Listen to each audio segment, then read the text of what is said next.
Hello and welcome back to my channel, What If Deku 2. Join us as we delve into the realms of fanfiction and fantasy, bringing you the best stories and discussions. Today, we're kicking off part 9 of our series, What If Everyone Gets Obsessed with Deku and Had Harem? If you enjoy this video, please give it a like and subscribe for more content in the future. The author of this story is Guy number 23 from FanfictionNet.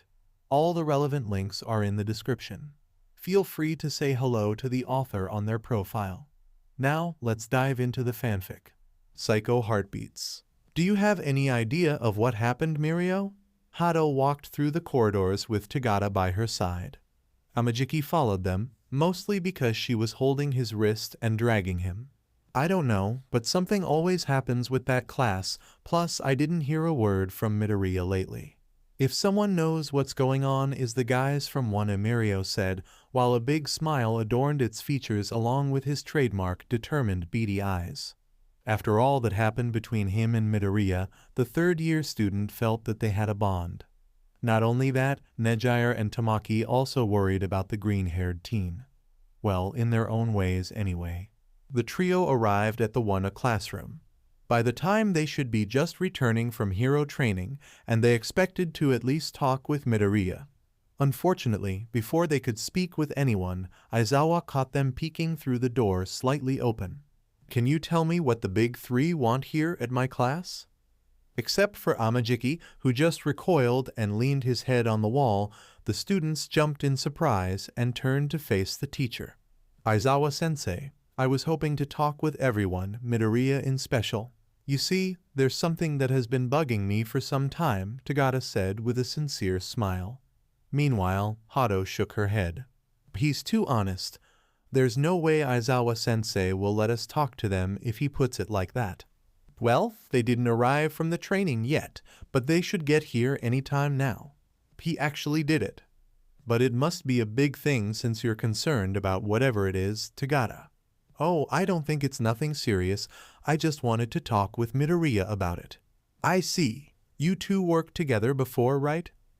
Yes, I find in him an excellent example of how a hero should be, and he's very smart too. Aizawa just looked at them for a moment, maybe trying to see if Amajiki was here by his own will, then turned around and left the trio as he calmly walked. Just don't get all worked up for nothing. Since you all are in your last years, you have enough problems to deal with already. While Tagata took this as a normal advice from a teacher, Hado felt that Aizawa meant something behind these words. Well, she could worry about it later. They were pretty busy indeed, but they had some time to spare with their friends, right? And speaking of which, the students of Wana just turned around the corner, visibly tired from today's lessons. Tagata was quick to greet them all, much to their surprises. Hado also said hello, but was much less energetic. Amajiki somehow managed to wave as the students passed by him, murmuring something that could be understood as a greeting. Aha, Ida-kun, good to see you. Tell me, where's Midoriya? I wanted to talk with him, the blonde asked lively as always, but the mood in the class quickly dropped. He looked around and everyone was suddenly looking down. He didn't like it. This class was always so full of energy. He had to do something about it. After all, he was a senpai. Oi, why the long faces? Did you all have a bad grade? I know Aizawa-sensei can be very tough with his tests, but with some studying I'm sure you can. Shut up. Don't talk shit about what you don't know. Bakugo wasn't exactly looking sad, but something was definitely making very upset. Bakugo-kun, please show some respect to our senpai. Ida was waving his arms like a robot as always, but his face didn't look good either. Hado noticed the mood with more attention. The spiky redhead Kirishima was gritting his teeth so hard he could end breaking them. There was an aura so dense surrounding the pink girl Ashido that it could make Amajiki look like a bright star, and Ochaco seemed extremely focused on something. She didn't know the brunette had a fierce gaze like the one she had on her face now, and Midoriya was nowhere to be found. Something's not right here. Mirio, Hado looked at her blonde friend, worried about the news he was waiting to hear. Does it have something to do with the curfew principle Nedzu established? Why would I give an F to them shitty glasses? They came here talking shit and don't even know what happened. This caught Tagada's attention. Huh? What is this? Something happened? He kept his bright smile, which kind of made Bakugo angrier. Tusk, listen here, senpai. Bakugo-kun, Aizawa-sensei was very clear when he said that we shouldn't tell anyone about it, I know it. Still, considering the measures the principal took and all the teachers running around, it was just a matter of time until someone got suspicious. They came all the way here, so I might just say it and tell them to go off. Bakugo then turned to Tagada, looking straight at his black eyes. So, senpai, everyone is in this depression because someone kidnapped shitty Deku. It was hard to keep the smile. His eyebrows furrowed. Hado brought a hand to her mouth. Even Amajiki looked away from his corner and looked shocked. Wakey wakey, sleepy head, her giggles echoed inside his skull. The worst part in all this mess was the fact that if you ignored the psychosis, the murderous intent, the long list of assassinations, the completely insane liking for blood, and the obsession with stabbing, Himiko could easily pass as a cute high school girl. Damn, even her fangs had its charm and her permanent blush was quite adorable. This type of thought crossed Izuku's mind more than once. After being her toy for so long and being deprived of any other stimulation besides the blonde and the constant pain he felt, he started to entertain his mind with these things. Like, how would she look in a school uniform? What if she wasn't a dangerous murderer and part of the League of Villains? What if Himiko went to a normal school, or even to a hero course? Well, given her abilities, she could be a great hero. The only downside in her quirk was that she needed to drink blood from her targets to turn into them. But he imagined she would go into stealth missions like Eraserhead. She would make a good hero. Eh? When did I start to see her like this? She's slowly killing me, I guess. There's nothing left to do, nothing else to hold on. Izuku, look what I have here. Something smelled really good. It was a huge turn from the stagnant cold air and smell of blood he was starting to get used to.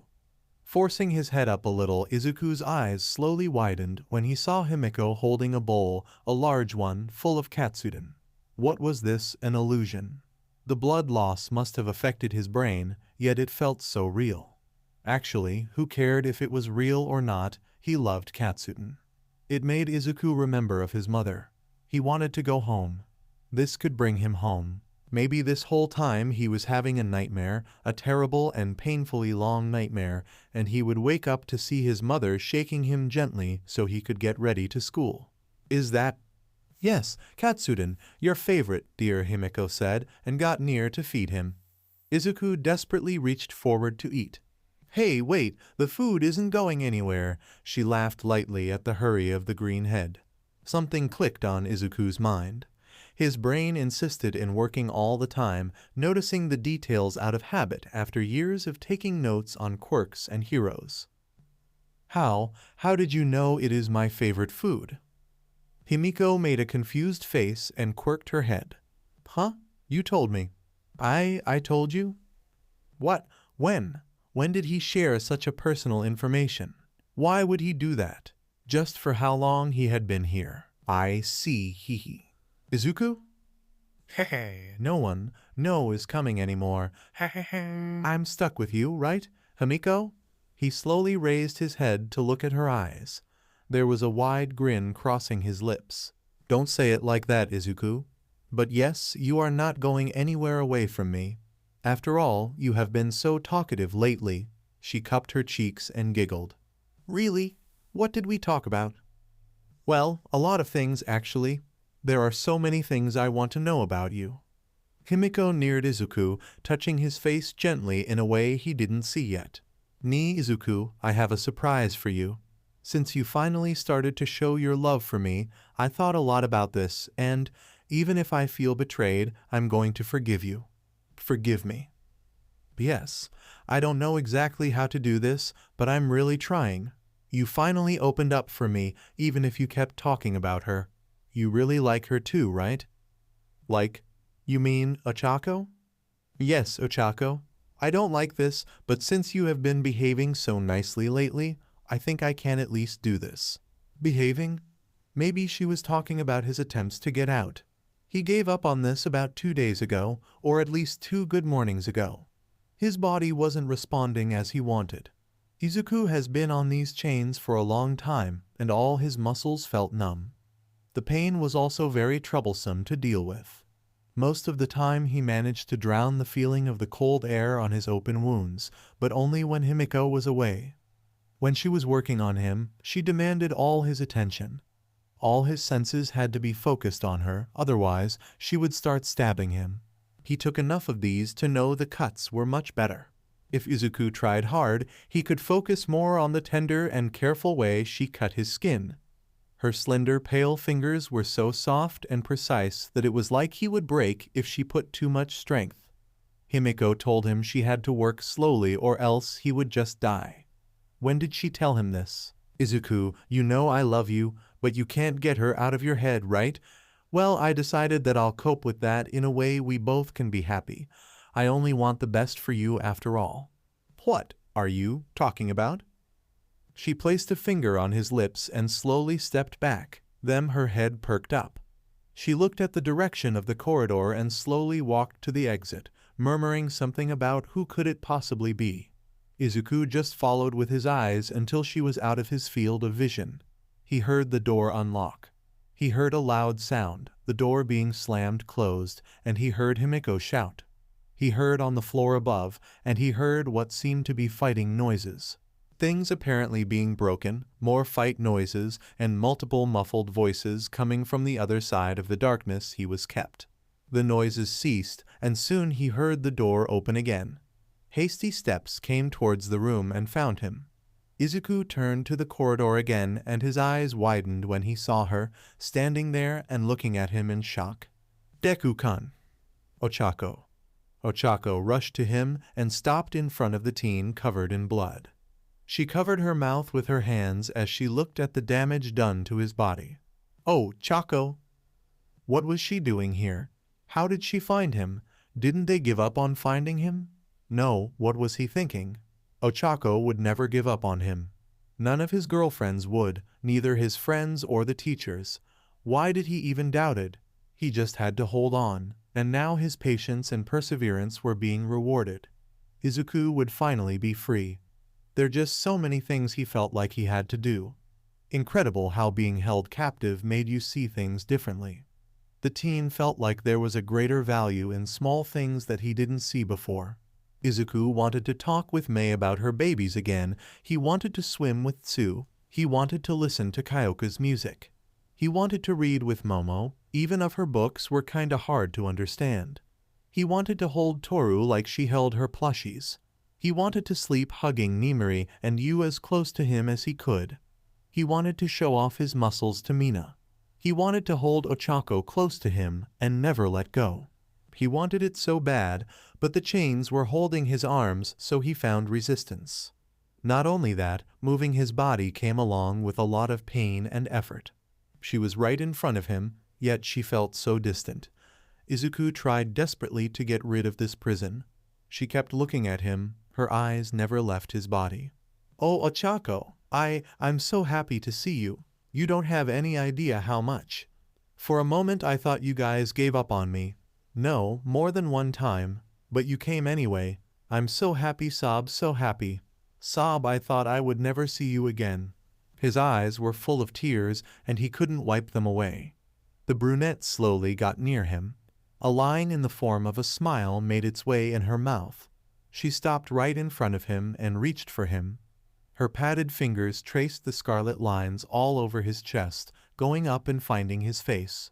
She stared deeply into his eyes.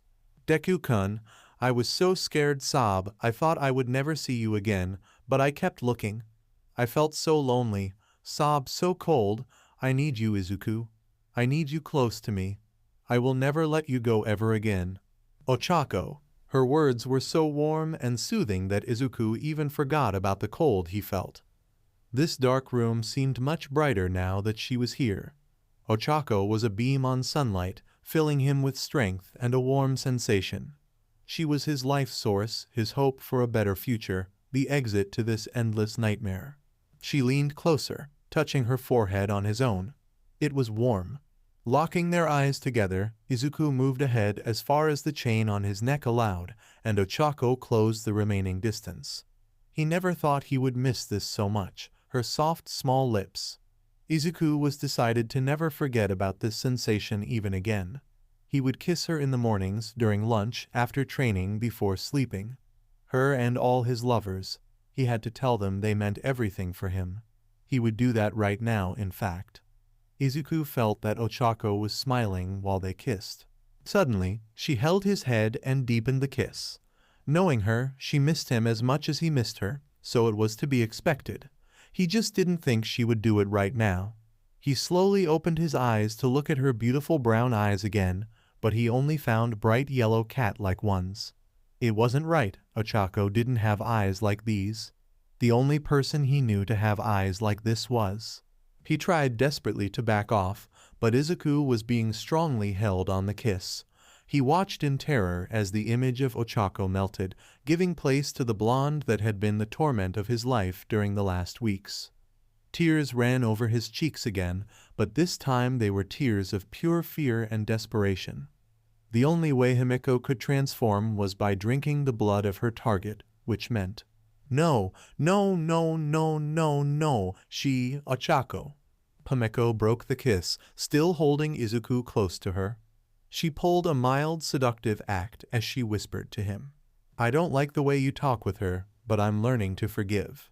If you love Ochaco so much, then I'll be Ochaco for you. I'll be Tsu-chan too, and any other girl you love, because I love you, Izuku, and I'll make you love me too, no matter what I have to do. You don't need any girl beyond me, because I can be whatever you want, Izuku." He shook in fear, which was odd.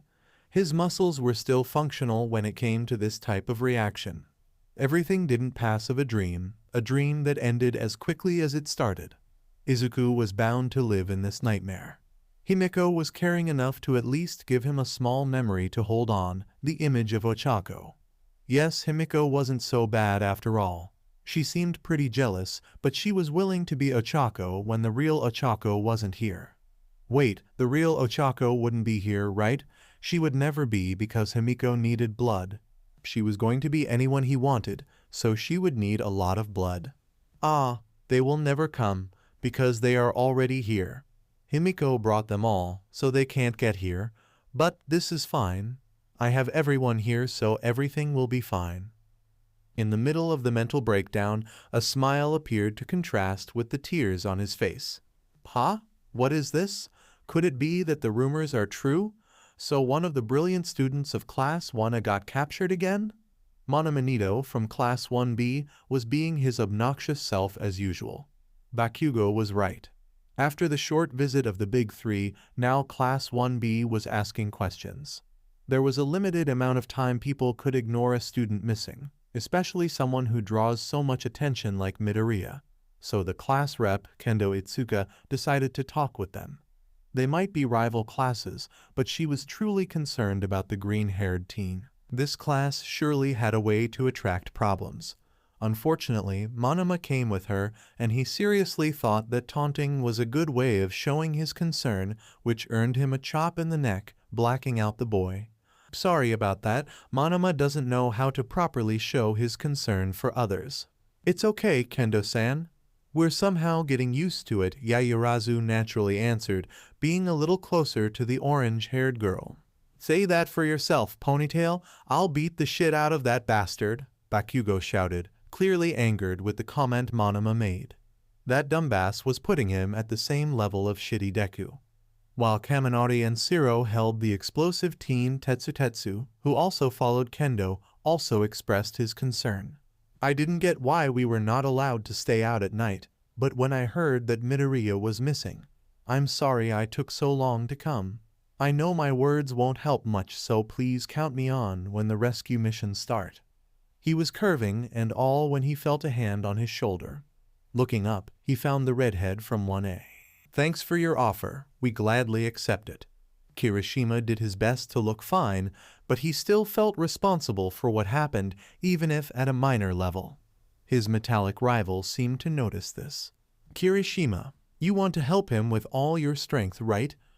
I kind of had a part in this so. I see, that's how a man acts. You bet. Somehow, seeing the two hardening heroes made the ambient less heavy and dark. After letting Monoma in an empty lunch table, Kendo went to talk with Yaoyorozu. So, how are things on your class? Well, as you would expect, I guess. Things are not the same, just like when they took Bakugo. Everyone in on the edge. It must have been hard for you, right? Yeah, For me? Yes, you seemed pretty close to Midoriya. All the girls looked pretty close, to be honest. Not that this is my business. I see. Close, huh? If someone is taking it harder, I'd say it's Mina. She was the last one to see him. Oh, that's bad. In general, everyone thinks the same way. We want to find and rescue Midoriya, but we don't even know where to start. The fact that we didn't have any news yet is both good and concerning. Why would they take Midoriya anyway? I mean, he did well at the sports festival and during the mission with Sir Nightai from what I heard, but there should be a more clear reason, right? Like Bakugo and his villain looks. I ask myself that too. Being sincere with you, Midoriya is a genius by effort. He's very shy, yet bold when he goes to fight and save others. He uses his mind in a way I can only dream of, and he's so strong and caring and he's a very nice classmate. Yes, we all are very good friends. Yaoyorozu just let her mouth run as she thought about Izuku, with Kendo by her side. Now was not the time to daydream, even less to tell others about the person she loved. The black-haired girl looked to Kendo with a corner of her eyes, hoping that the girl didn't understand this in the wrong way, rather in the right way. I see. Well, he sure seems someone to admire. Admire? Yaoyorozu tried her best to hide her light blush. Admire? She was so much further than that. Yeah, I can see why you look at him this way. I was pretty surprised at the festival and during the provisional license exams. He never ceases to surprise. It's a good thing, right? It is? Umechimum, after being missing for so long, you start to think about the worst, but knowing Midoriya, wouldn't it be a surprise if you found him just fine? Maybe he's trying to get out of wherever he is this moment. Yaoyorozu let that sink for a while. It would be a surprise, expected, but a surprise. She seemed more lively now. Yes, you're right. I am right. We can't give up just yet. There must be something I can do. What Tetsutetsu said also goes to me. Count me on when you go there rescue him, Kendo said as she got up and walked back to where Tetsutetsu and Kirishima were, currently in an arm wrestle. She waved at Yaoyorozu and hit the awakened Monoma with her big fist, knocking him out again. Kendo walked back to her classmates dragging the blonde, and something replayed on her mind. Smart, strong, and caring, huh? I hope you find your prince soon, Yaoyorozu-san. Ni Izuku, tell me again how you entered UA, Himiko said, almost purring at his ears. She was working on his backs now. Izuku didn't mind anymore. These cuts he could ignore. More important, Himiko wanted to hear his story again. Oh, that one. How should I start? You were going to the entrance exam, right? But you didn't control your quirks so well. Oh, yes, that happened. In the exam, we had to destroy a lot of robots to gain points. I couldn't fight so. I almost lost my hopes. Then what happened? A giant robot, the 0 points, appeared. Everyone ran, but Ochaco was stuck. I had to save her, I told myself. And then you ran and attacked, right? Yes. I jumped in the sky. I didn't feel my legs breaking. Then I punched the bot and it blasted to pieces. My right arm was gone. I wonder if I looked cool. I bet you looked more than cool. Did it hurt? When you broke your bones? It hurt a lot. I cannot use all my power because my bones break, and then they hurt. But you were using your fingers at the sports festival. Did your fingers hurt?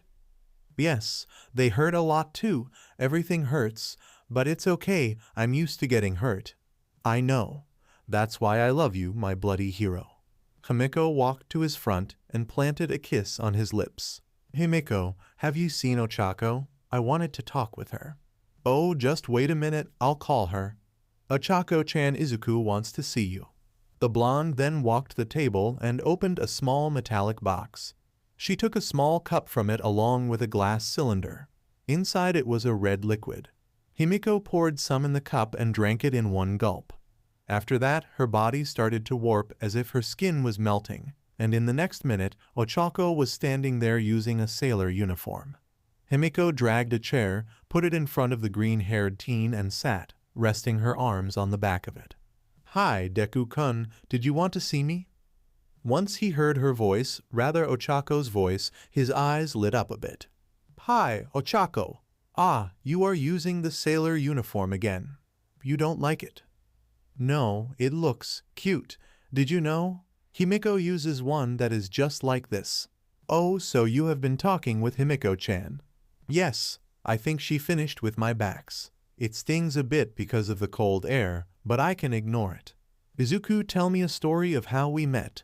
"Again? Well, it was pretty simple, really. Izuku, you can't sleep when I'm working on you." The blade on his neck shoved all the drowsiness away. He had to keep awake. "That's better. Izuku, we're going to work on your legs now." "His legs?" Wait, that meant that she would take off his shorts. It would be embarrassing. "Himiko, you can't." "Huh? Why?" "It's embarrassing. You are a girl, so." "So what? Don't be silly, dear. I have to cover you in." "You can't. Ochaco would be angry with me." Himiko seemed a little angry. "Ochaco? So I can't take your shorts off, but she can? Why?" I'm her boyfriend. She can do these things with me. They all can." "What things?" "If you don't give me straight answers, I'll get angry with you." "Oh no, stabs." But he couldn't make the girls angry again. He made a promise. I made a promise. I would not let any girl do these things with me.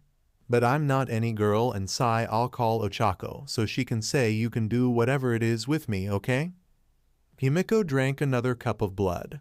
Luckily for her, she took a lot from Ochaco when they met at the training camp. She even put on her copy of Uravity's costume. "All right, Deku-kun, whatever it is that we do, Himiko can do it too, and Izuku?" Himiko was about to take off his shorts, but then she noticed a volume that wasn't there before. "Yes?" "What is this?" She poked the volume, getting more curious as it seemed to increase. "I thought about our first time, sorry." "Our first time? What did we do?" We had sex behind the gym, remember?" His blush was as red as the blood covering his body. Himiko looked at him with a face that told she was completely lost. What was he talking about? "Izuku, what is sec?" "Huh, it's when two people, you know, we did it a lot of times." "And it has something to do with this?" She poked again at the bulge in his shorts. "Yes, I use this to FCK you and the others." "Really? How?" Now she was curious. Normally I put it inside your private part, don't you know?" "Inside my I get it. It must be the thing Twice was talking about the other day. He wanted to have me as you said, but I didn't know what it was, so I told him to go away and accidentally stabbed his leg." "Huh? When did you do that?" "Oh, I mean Himiko told me that. I FCK with you all the time, right?" "Yeah, a lot." She got closer to Izuku and held at the hem of his shorts. "Izuku, do couples do it?" "I guess so. Not all of them, though." "I want to do it. Since we're on a date, we can, right?" "Why, yeah, but Himiko could be around. She could get angry at me." "She won't, I promise. Now, how do we start this?" Himiko pulled down his shorts and pants, revealing Izuku's half-hard member. "Ooh, it's big. You use this, Izuku." "Yes, but normally, you like to suck my member. Why am I telling you that?" "Suck, huh?" Curiosity took the best of her, and Himiko slowly held his member in one of her hands, guiding it to her mouth. She stuck her tongue out and tried to lick it, getting something she didn't know from Izuku yet, a moan. Her eyes lit up as she heard him moan. Himiko never heard him making his sound before, but she liked it. The blonde then started to lick off like a popsicle, getting even more impressed when it increased in size. "It's hard, Izuku, it's hard. I have to suck it, right? She did as she said and shoved his member inside her mouth. She didn't know exactly what she was doing, but she liked it. There was some blood here, so she could taste his sweet blood while sucking him. Himiko started just with the tip, then tried to put more and more on her mouth. She barely made it to the half before she gagged with it, but she kept sucking, enticed with the noises Izuku was making. It was different from the screams, whimpers, and sobs, but she liked it a lot. Oh, Ochaco, I'm going to. I'm going to. You are going to what? Izuku, what will you do? She asked, but kept sucking. Himiko then felt him twitch inside her mouth, then heard Izuku moaning a little louder, and finally, she felt something how and sticky blasting inside her mouth. Surprised at first, she looked at the white thing covering his member and looked up at Izuku. What do I do with this white stuff? Don't you pant like to eat it? Eat? Himiko swallowed what was in her mouth and wiped the remains covering him. She found another way of having fun with Izuku. She also noticed that Izuku moaned when she shook her hand back and forth while holding his bone. She did it repeatedly, and he moaned more, so she sped up, licking the tip. After some time, Izuku moaned louder again, and another jet of white stuff came out, but it seemed less than the other time. It covered her face, so she had to wipe it with her fingers. Izuku, this white sticky stuff, your cute voice, I like it. I want more. Let's do more of this sec. I want to have you more. If you want. And for a long time, Himiko kept sucking and jerking him off, tasting his seed. Ni Izuku. What? Why do people like sex so much? I don't know. It feels nice, I guess. Really? Do you feel nice? Yeah, kinda. I like this sticky white thing. You call that game, right?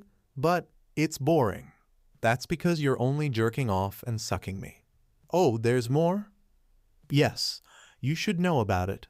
Not that I think you are some kind of pervert, it's just that.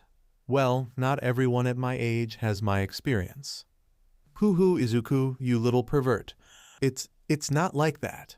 Himiko sat by his side on the couch, hugging Izuku like he was a giant teddy bear. Since she discovered Sek, her need to cut him practically vanished. Obviously, it would last until she lost her interest, then she would return to cutting and stabbing. For now, it was only cuddling, kissing, and sucking. She dragged the couch closer to the chains, gave him a nice bath, and even started to feed him properly. She never let his side, but at least he got to sleep. His body still felt weak and stiff from the restraining, but he didn't pass the entire time hung by his wrists and waist. The cuts were still open and stung, but the bleeding stopped to some degree. Most important, Izuku had Ochaco with him. There was no need to run. Not that he could anyway, he was still chained. Ochaco. Yes? Where are the others? The others? Yeah. Momo, Toru, Mina, Kyoka, Nimiri, Mei, Tsu, and you. I forgot you were so popular, Izuku. Well, they might appear sooner or later, if that's what you want. Good. I like it, being only you and me, but I miss them. Izuku, what about Himiko? She didn't appear much lately. Oh, her Himiko is complicated. Why? She said she loves you. Yes, and I even said I loved her too. The thing is, I have to love her, or else I get stabbed. I don't like stabbing. Then, what if you FCK'd her? You two are on a date and all. I don't know. I don't want to upset her, knives and all. She won't get upset, I swear. Just give her a try. Why do you care anyway? She wants us dead, so I can't see her in another way besides an enemy. Nothing made sense anymore. Maybe the endless torture and psychological stress broke Izuku's mind. He acted as if everything was fine. It was easier that way. Even if the world came to an end, he had Ochaco by his side. Yes, she would never leave his side. It wasn't like Himiko killed the true Ochaco and took her place. Thinking positively, soon his other girlfriends would be here too. Himiko did say she was the only one he needed. Himiko herself had her own conflicts. First of all, she didn't want to make Izuku bleed anymore. At least not like before. If he bleeds too much, he would die, and then she wouldn't be able to taste his sweet blood again. Second, she was being Ochaco for Izuku. Ochaco, her sworn enemy. It was so boring to be Ochaco because the brunette didn't cut him. Plus, he only opened up to her when she was her. This could be counted as cheating, right? But she couldn't stab him being her. What Ochaco had that Himiko didn't. She was much cuter and funny than Miss Roundface. Humph, I bet she can't even make a clean cut on someone's throat. Izuku, I have to go for a moment, okay? So, back to the chains? Yes, back to the chains. I won't take long, dear. Himiko left him hung again and closed the door after her, transforming back into her normal form. Being the brunette was more tiring than she thought. All her anger had to go somewhere, or else she wouldn't be able to enjoy her date with Izuku. Ah, it's been some time since I stabbed someone, hee. Through the corridors of UA, hastily made her way to the teacher's room. She entered the room and scanned with her eyes, looking for a familiar long dark hair. Nimuri, she said in a low tone, trying to catch her attention. Midnight was reading some reports from the police when she noticed the blonde at the door. Getting up, she came to you and they stood outside the room. You should be resting now. I told you we have some possible locations. Yes, you said that, but you can't expect me to sleep when we're so close to finding him. Anyway, I was looking at the news and... Hey, slow down. How many coffee cups you drank? Enough, just 7, but that doesn't matter. You was speaking fast enough to rival Izuku when he was muttering. Look at this. A man found dead in an alley this morning. Nothing was taken. The police suspects it was some kind of execution. And you? I don't think so. The report says his throat was cut and he died of blood loss. The body was found in an alley but was quite exposed. So what? These underground groups use this to show their power.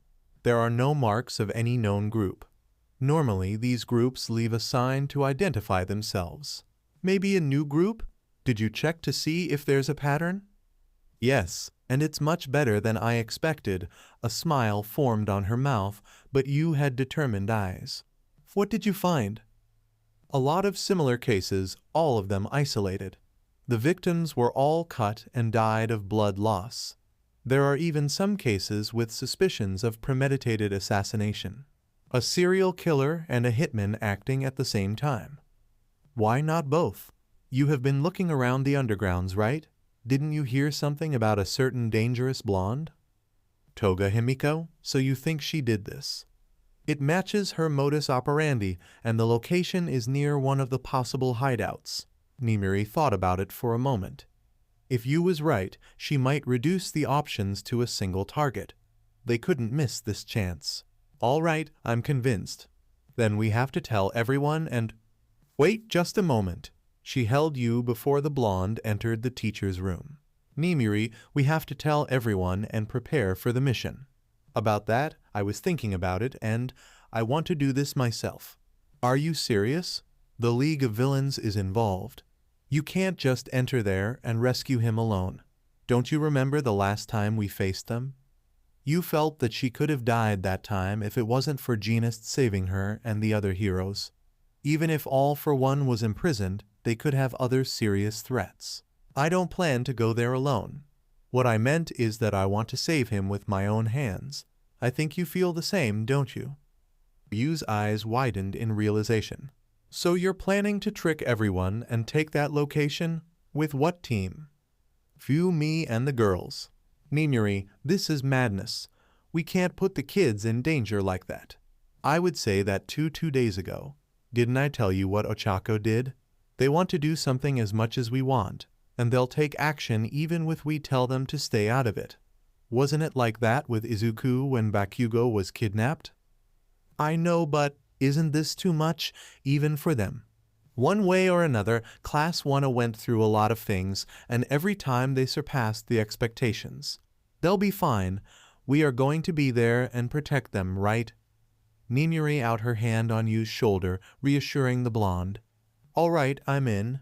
You do know we're going to act without the principal knowing, right? That alone is enough of a challenge. Yeah, don't remind me. I'll make it work, somehow. You laughed lightly, making Ninuri curious. What's so funny? Nothing, I just thought, you're going this far for him. You really love the boy, don't you? And you don't, or you're scared of ending without someone. Ha! You're talking too much for someone at your age, old rag. You're being very bold for someone at punching distance. The two pushed their foreheads together, then started to laugh. They shouldn't be laughing in the current situation, but they felt really close to saving him.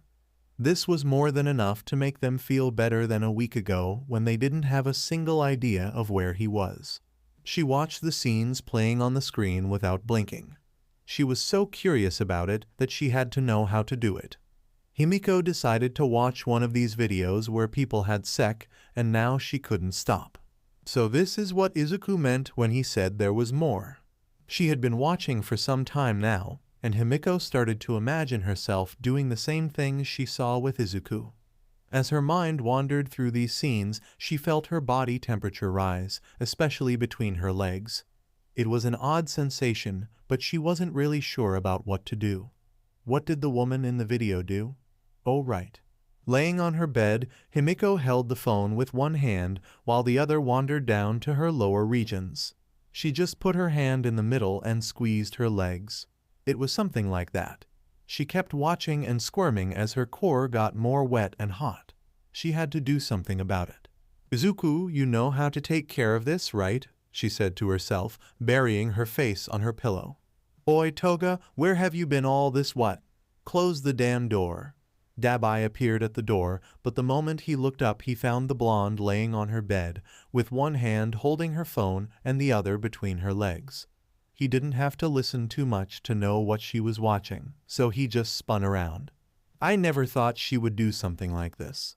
Well, assassin or not, she is at that age, right? Dabi? I'm doing something right now. Can you come later? Sure, I know, I can't. Toga, where have you been? We didn't hear from you in 3 weeks.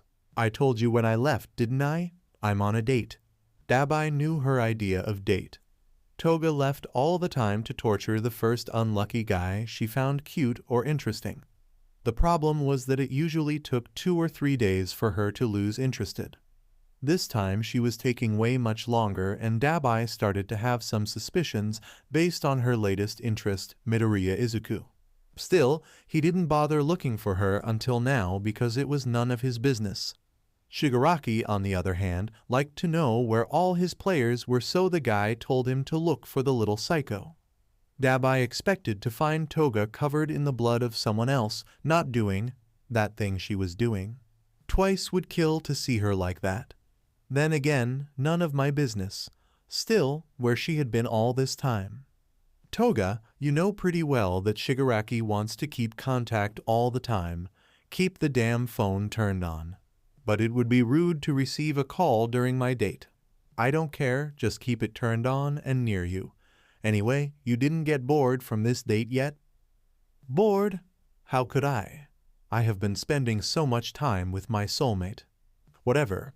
At least send a message if you're going to vanish again, Dabi said as he left. And close that door when you're doing something private. Private? Yes, I'm not obligated to see you like that. Oh, so having sex is a thing to do in private. Dabi stopped on his tracks. He heard her voice coming from the room, and he was almost out of the house. He could just leave, but for some reason he felt the need to turn back. Was the girl that clueless? None of your business, none of your business. Dabi felt something tugging at his coat. Toga came out of her room and was in front of him, staring at his face with a dumb, curious look. What? Dabi, did you have sex already? Well, he didn't expect that at all. What? Why do you want to know? I wanted to know how does it feel. So, how does it feels?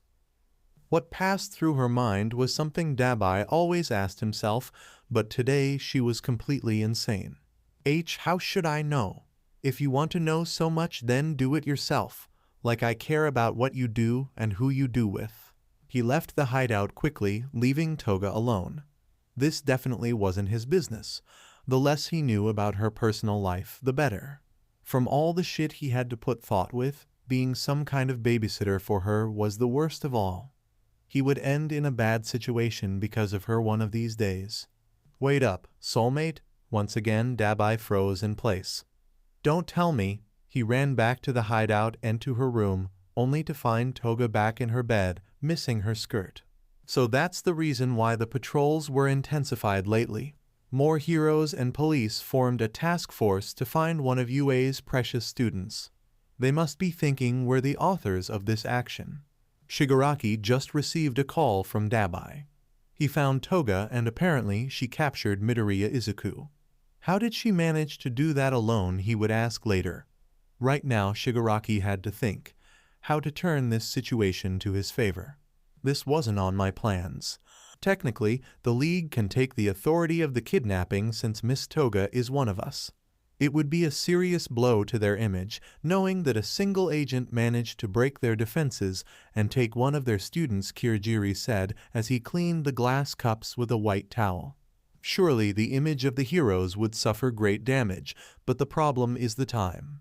It was a bad decision to ignore when she didn't answer 2 weeks ago. Now we have the streets full of heroes and policemen looking for any suspicious movements. One mistake and they'll find us. I can transfer her and the hostage as long as I know their location. That's the problem. Dabi found her at the hideout they share, but she has many more scattered around the city.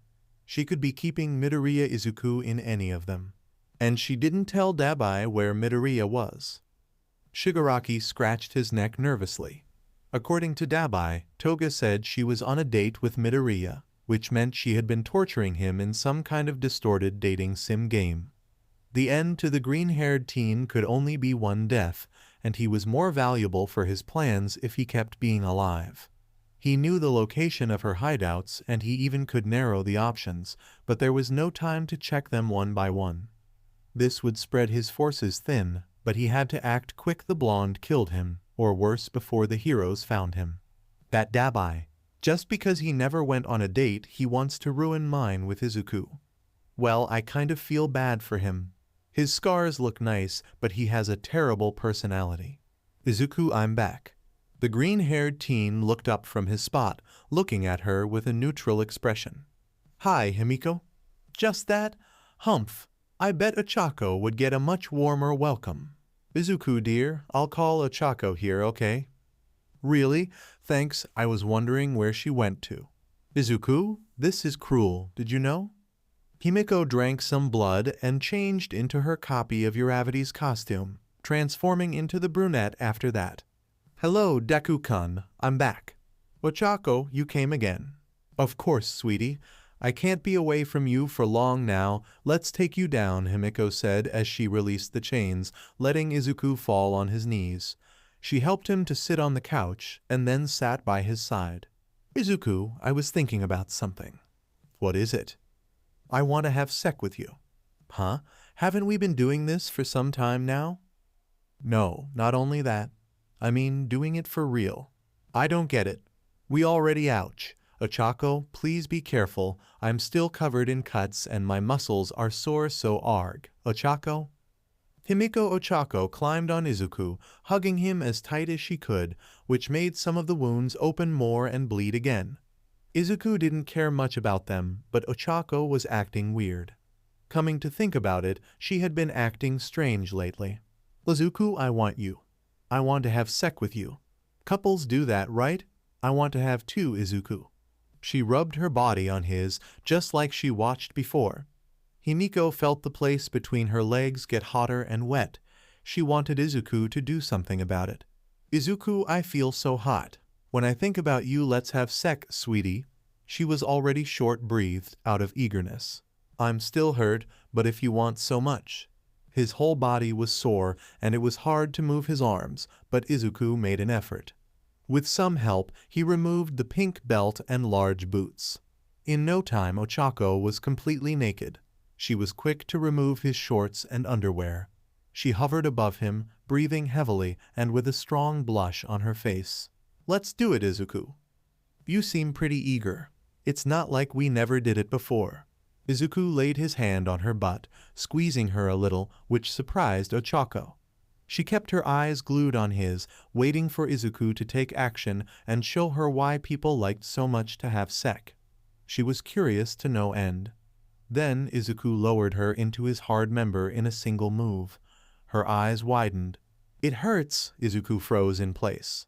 "It hurts, it hurts. Why do you like this so much? Something so big is so deep inside. Take it off, Izuku, take it off," she cried and hit him with her fists. Panicking a little with the unexpected reaction, Izuku let go of her but didn't move a single muscle to pull out.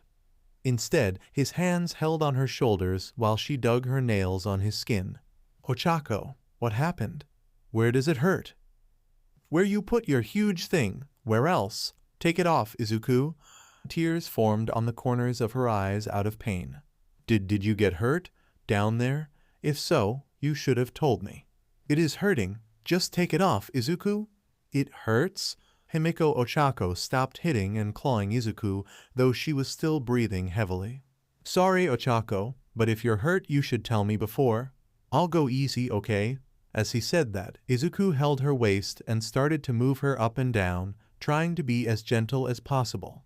Ochako had confusion plastered in her face. "It hurts. It hurt before, but it's so good. It's not hurting anymore, and it feels so good." "Izuku, ah." She covered her mouth with her hands. What was this noise she just made? She never did that before, but she couldn't hold them back. The more she felt Izuku inside her, more of this noise she made. "Ah, Izuku, it feels good. It feels so good and then your thing is inside me. So this is having sec?" She rested her hands on his scarred chest. A smile appeared in her lips, and it only increased. Then, much to her surprise and happiness, Izuku held her close to him and started to suck at her bosoms, earning more moans from the transformed blonde. Her whole body shook, she couldn't stop moaning, and her mind was foggy. Now she knew why everyone liked this so much. It was all new and amazing to her. No one never did this to her bosoms. She couldn't imagine that having his member sliding in and out her would be so good. Himiko liked to cut people, see them covered in bright red, hear their screams, but this? She was the one shouting and making noises, she was the one who felt pain, but it felt good, and she wanted more. She wanted to do this with Izuku again and again. She wanted him to never stop. Izuku, I feel so good, you're making me feel so good, Izuku more. You're amazing too, Ochaco. Why do I feel so happy? Izuku said I'm amazing. He likes to have me. Do I make him feel this good too? That means he loves me too. I feel something. Something's coming. Izuku, I feel weird. Something Izuku. I'm close to climax too, Ochaco. That's it. Izuku, I want to Keimuo. Izuku, make me climax. Ochaco. Izuku gave a last thrust and released his seed inside her. Himiko had her first orgasm, and it made her lose the strength in her body. She just fell on top of him, gasping for air and holding Izuku as if her life depended on him. She loved every second of this, even the part where it hurt. She never did something like this and surely never felt so good in her life. And just when she thought it couldn't get better, she felt arms wrapping around her naked body. She looked up just to have her lips captured by Izuku in a soft kiss. He never did this on his own. Ochaco leaned in her hands again, hovering above Izuku again. She had a wide smile crossing her lips and her eyes had a different gleam, one of a hunter that got its prey cornered. Her psychotic nature was overflowing and breaking the disguise. No more faking, I want to be with you myself, Izuku. Ochaco held on his cheeks and locked Izuku in a deep aggressive kiss, which he returned after the surprise passed. His hands ran free all over her body, caressing her round ass, going to the lower of her backs, then to her belly, and going up to her bosoms, which he cupped and massaged. He almost forgot the sensation. After some time they had to break the kiss to breathe. Both were panting. You do feel eager, Ochaco? His face paled and his eyes widened. Those yellow eyes and this fanged grin weren't part of her face, they belonged to someone else. The giggles coming from the person above him also were different from Ochaco's voice. She lowered herself on him again and bounced up and down, taking his entire length inside her. She kept staring at his terrified face. "What happened, Izuku? Are you surprised to see me?" Her brown hair slowly turned into a light yellow and her skin turned into a lighter tone. The round spots on her cheeks gave place to an everlasting blush that he knew too well. Ochaco was gone, along with the illusion his brain forced him into. Izuku was back to the real world, and the reality he found was that he was this: Himiko, completely naked. The shock paralyzed him for some time. Minutes ago he was sure he was with Ochaco, and now he and Himiko were. So that means Ochaco never was here from start. All this time Stay back. Izuku tried to push her back, but his current strength wasn't nearly enough to fight her back. Himiko held his arms and pinned them on the couch, still moving her hips. "Hi there, Izuku missed me." "Hi, Himiko." "Yes, Himiko here.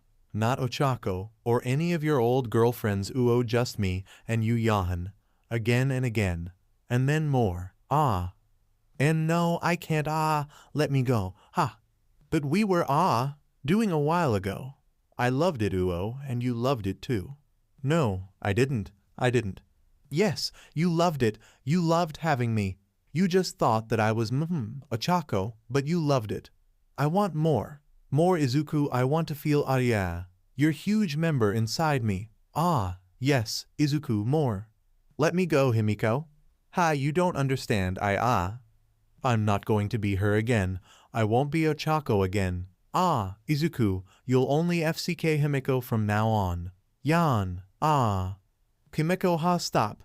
I will, You love it, right? You love to have me, right, Izuku? Will do all the time. I'll make you feel good too, She kept moving her hips, increasing her speed. Izuku couldn't hold much longer and released his hot seed. Himiko lasted a bit more, then she also released her juices on him. She stared at him straight in the eyes, panting and holding on his arms, then moved her head closer to his neck and dug her fangs near the base of his neck. Izuku let out a scream, but turns out it was more of surprise rather than pain. If nothing, the way she was sucking his blood was kinda amazing. "What the hell am I thinking? I have to get out of here." Sucking your blood right after having you. Izuku, I can't have enough of you." "She won't let go of me. It'll hurt like hell, but I have to take the dart out. Maybe if I trick her in letting me out of the chains when she gets out." More. Himiko banged his head on the couch. Her hands ran over his chest, making most of the wounds bleed again, just so she could lick it. Against his will, Izuku shivered every time she did that. "You like it when I lick you, Izuku?" Hell no. It was the first time in a long time that he answered her with his true thoughts. There was no point in faking anymore. Izuku saw the interest and curiosity in her eyes lit up like a flame. "Oh, it's been so long since you talked with me like that. In fact, we didn't get to chat too much for starts. It was always Ochaco this, Ochaco that. Is she so good for you, Izuku?" A grin formed on his mouth. "Yeah, she's much better than you, Himiko. Especially when it comes to Sek." What was going through his head? He should be doing the opposite of them he was doing and try to get her in a good mood so she would listen to him and leave him alone. Yet Izuku felt somehow challenged. She did what she wanted with him until now, and he was tired of that. If he wanted to make her angry, he did it. Her face was serious and her tone lower and more menacing. "Is that so? She's that better at it?" "Way better. All of my girlfriends are better than you. You didn't even know what having Sek was until now. Even if she left to bring a bigger blade to stab him, Izuku would make her leave him alone. Who knows? By the way, she got attached to him. He could make her run away crying like a normal girl." "Attached, huh? So you're saying I don't have experience, right, Izuku?" "Yeah, you barely know what you're doing.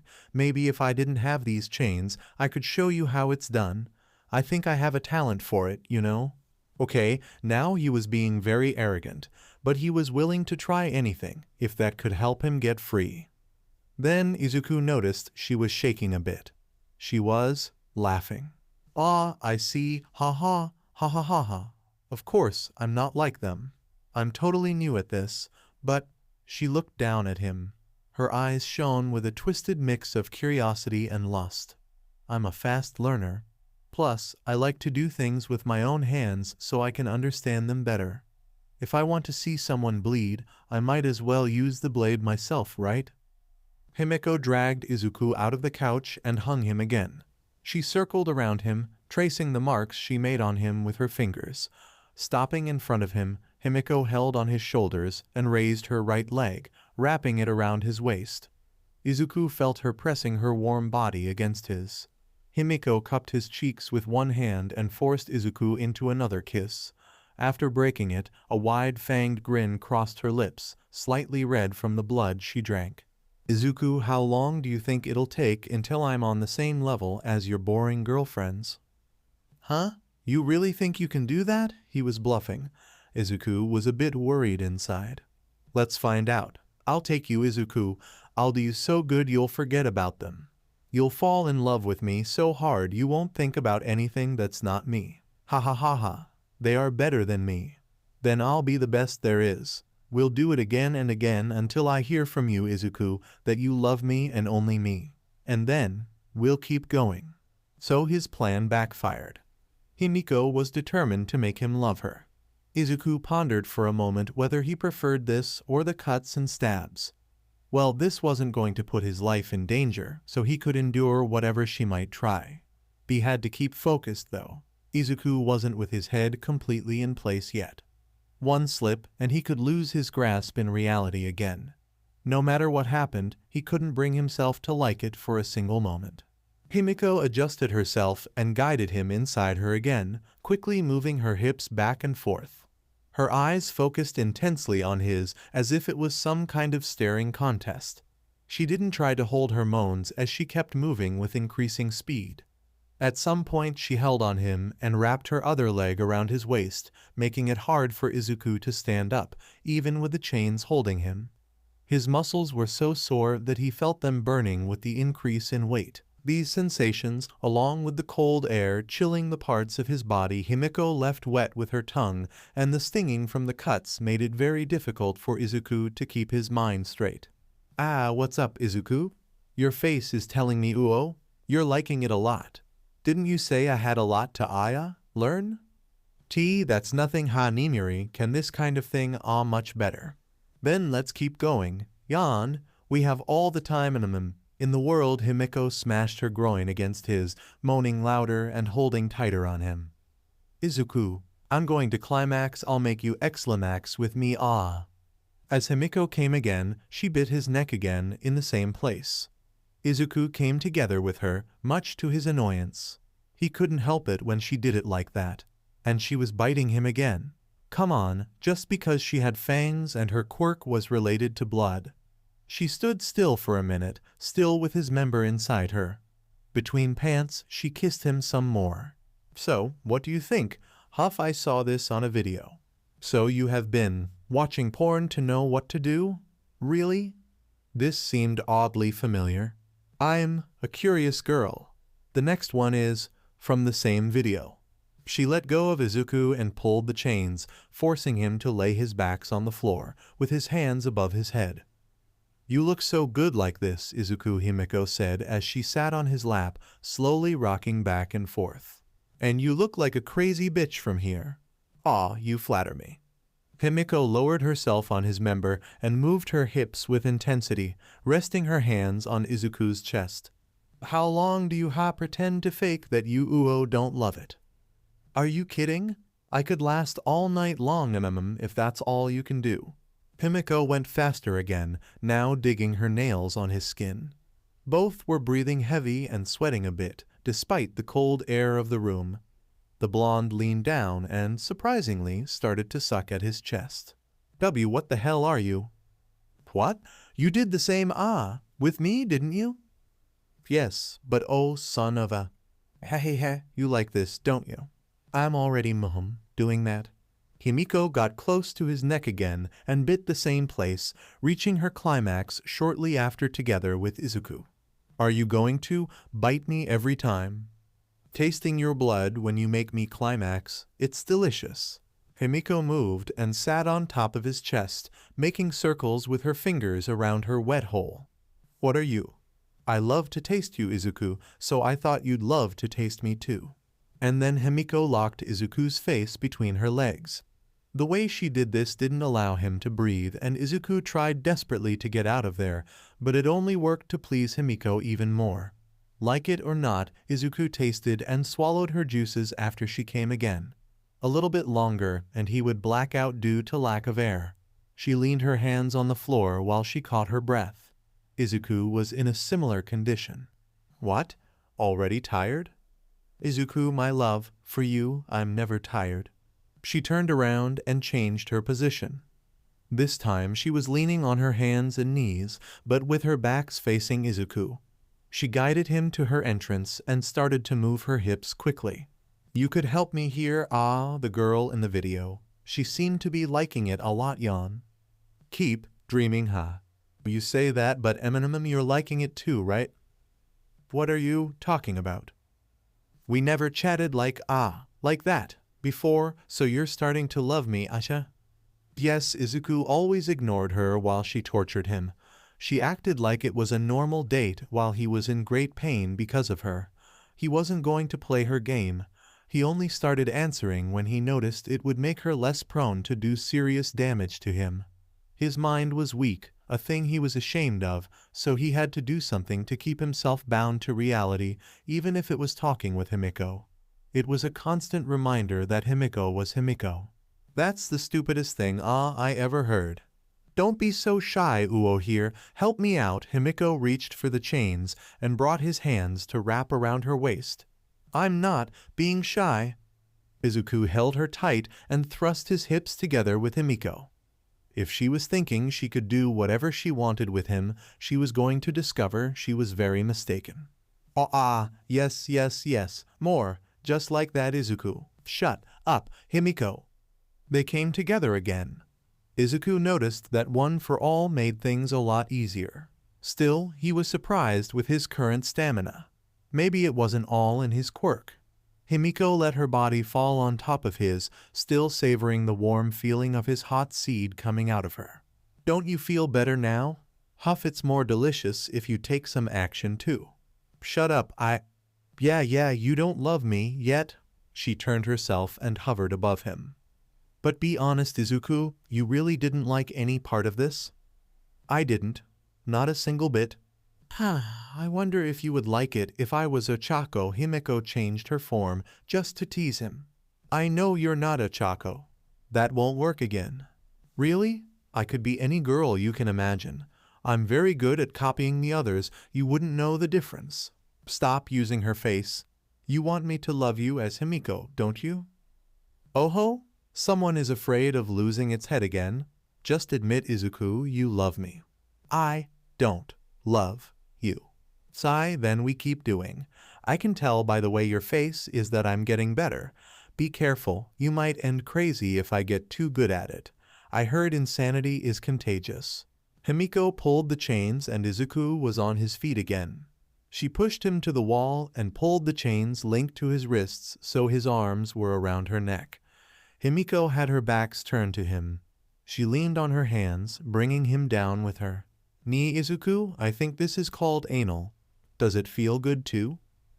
Why don't you discover by yourself, as in alone? Oh, but you are here already, you don't have a choice anyway.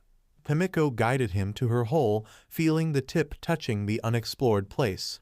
She was shaking with curiosity. She slowly moved her hips back, inserting his member inside. It's so big, so big. Izuku, your huge member is getting inside my tight as hole yan. I love your member, Izuku. Did she learn to talk like this too? Anyway, she's so tight. Himiko didn't stretch a single bit. Is it because of her transforming ability? Damn it, so tight. Himiko stopped for a moment when she got his entire length inside. After a while, she started to move, getting faster and faster. It's breaking me, Izuku. Your huge bone is breaking my tiny as hole. More Izuku. Would you just shut up? Izuku held on her shoulders and started to slam his member inside her, making Himiko moan even louder. She was so tight that he felt he would get stuck. His hands moved out of habit and found her bosoms, then started to fondle and squeeze them. They were big and round enough to be perfectly cupped by his hands, not as big as Ochaco or Mina, but very soft to touch. And they seemed pretty sensitive too, as she was making more noises and shaking a bit. Wait, what am I doing? Ah, ooh, Izuku, more. I want more, give me your seed, Izuku, she said as she turned her head to look at him. Despite being totally crazy and a dangerous murderer, for a moment she looked to be truly liking it. His body moved on its own before he recovered his senses and Izuku unloaded his seed inside her ass. She reached her limit right after. Himiko kept staring at him with this look that said, I warned you. She was starting to get inside his head, wasn't she? He let go of her, but Himiko let herself fall on the floor, dragging Izuku with her. He landed with his face on her chest. Enjoying the view? I have seen better. Will you keep talking poorly of me like that? I can do it all night long. So do I.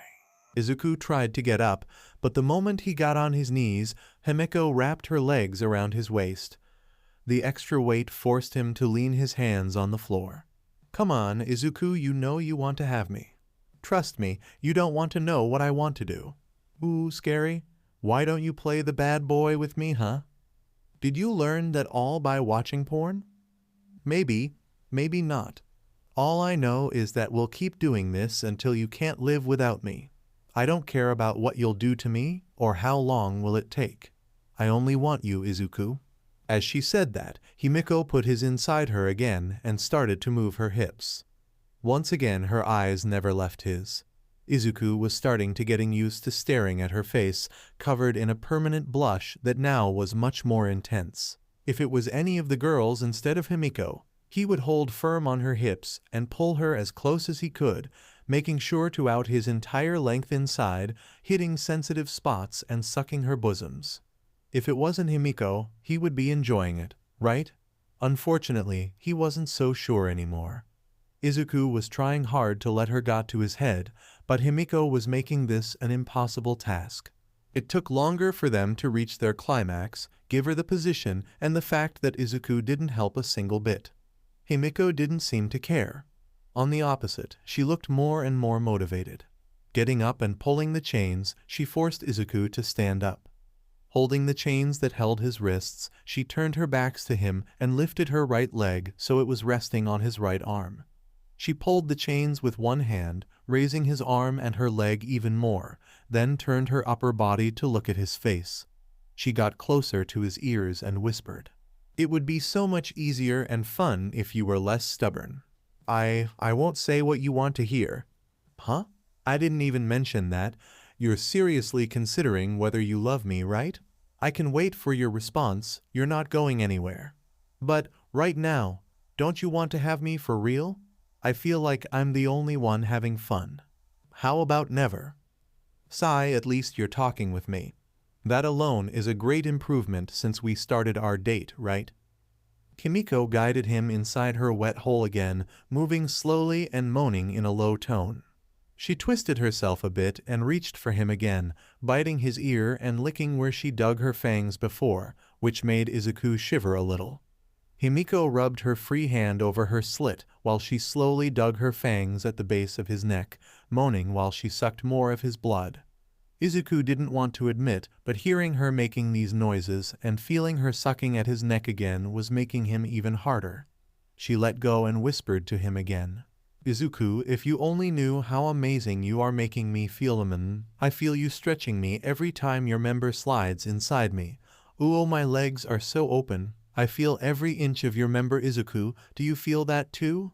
And do you feel every bit of my walls, wrapping around you, taking your form? I can't have others inside me that isn't yours." Himiko returned to biting his ear, then started to lick it and suck at his neck again, but without drawing blood.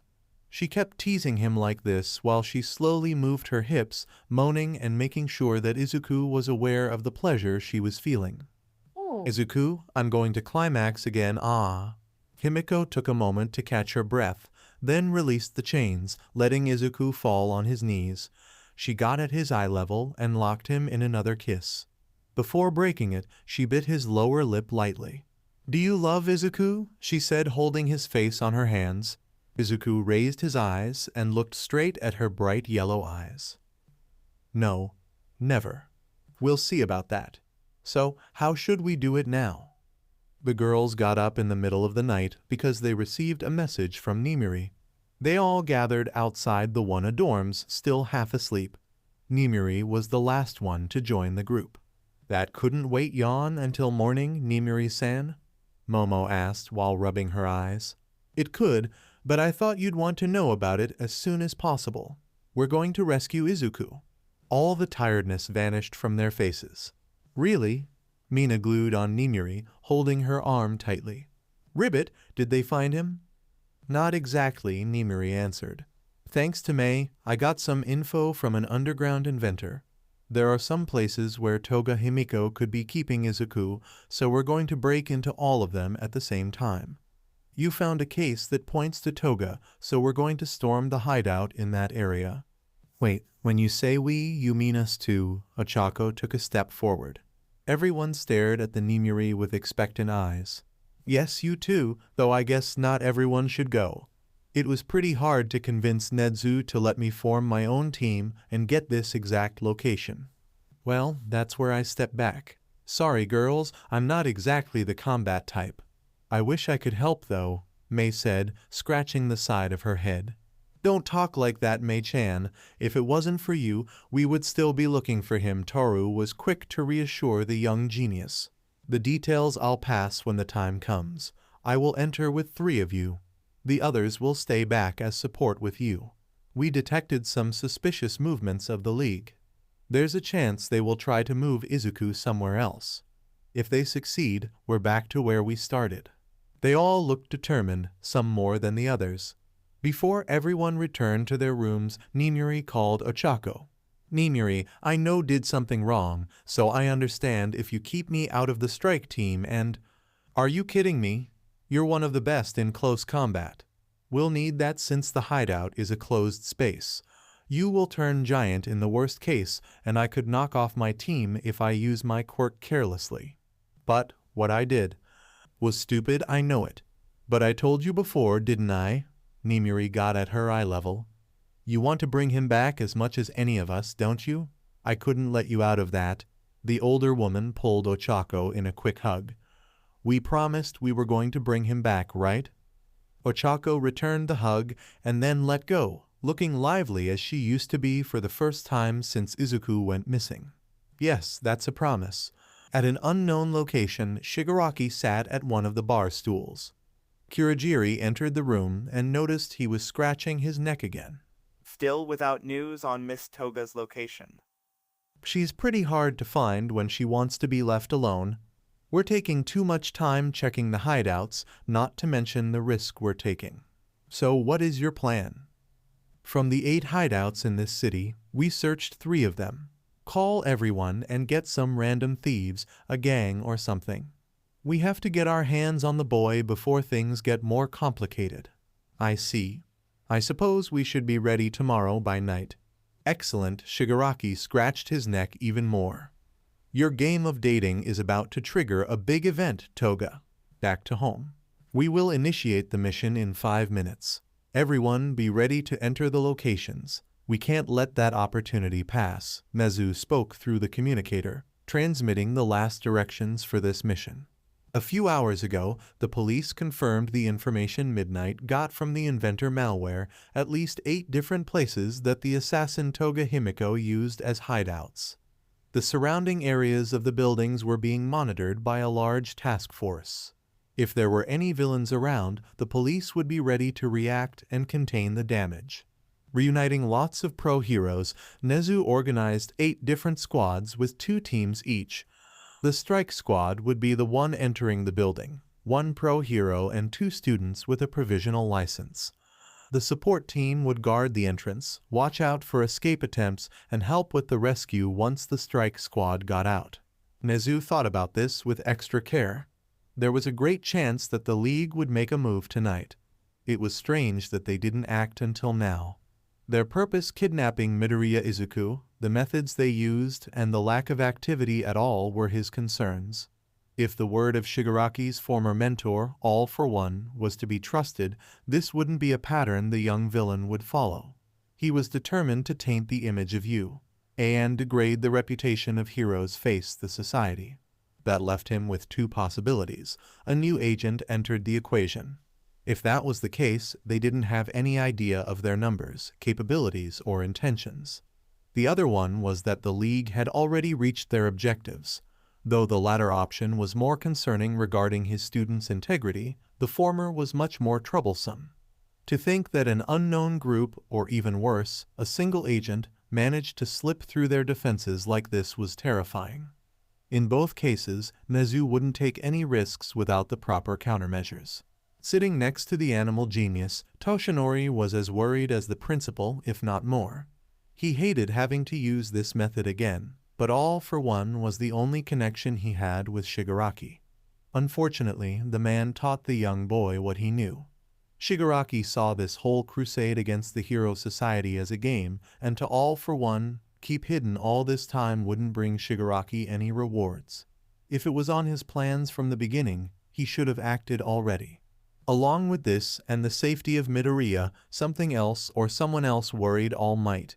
He might have lost his power, but his sense of justice and will to help the others were the same. He kind of felt it when people around him were in trouble, and after that night he was sure Midnight was going through something. It was related to Midoriya at some level, but he couldn't tell what was the nature of this connection she had with him, only that it seemed to be a strong bond. He noticed how she had been on the edge lately, and she looked desperate to hide it from anyone. Proof of her relentless state was that she put down the mask to talk with him. She worked practically alone to track down the person involved in the kidnapping, something that proved to be crucial to find Midoriya. It was because of her huge efforts that they were about to start the mission to save the young hero in training. Still, it made Toshinori slightly angry, being at his current state. He looked at his hand, contemplating what once was the vessel of an almost unstoppable force. We wished he could do more with this power. Being reckless lead All Might to end his career too soon, and now he was passing his legacy and burden to a quirkless teen like him, holding on the strong will and sense of justice Midoriya showed him. Suddenly, Toshinori felt a small touch on his shoulder. Nezu apparently noticed him in his thoughtful state. Don't worry too much about him, Toshinori. You already did your part to make the world a better place. Now allow us to use the great pillars you built up to take a step further and make this place safer. I suppose I can only watch from afar now, right? I don't completely agree with it. When we rescue him, I'm sure Midoriya will need all the attention and support we can give him. You'll be pretty busy, Toshinori, as a teacher and mentor. The skull-like face of the former number one shifted into a determined expression, his eyes burning bright blue. You're right, Principal. Would you like to give the command? Nezu offered him the small microphone. Toshinori took it, staring intensely at the many screens in front of him. All the 8 teams be ready at your positions. The 8 teams waiting hidden near the locations of the hideouts. Team 1, Aizawa, Ojiro, and Hagakure on strike squad. Present Mike, Todoroki, and Kaminari on support squad. Team 2, Vlad, King, Kendo, and Tetsutetsu on strike squad. Snipe, Komori, and Fukudashi as support squad. Team 3, Ectoplasm, Ashido, and Takoyami. 13, Bakugo, and Mainta. Team 4, Uobami, Tsunatori, and Kamakiri on strike squad. Rukyu, Bondo, and Honkuni on support squad.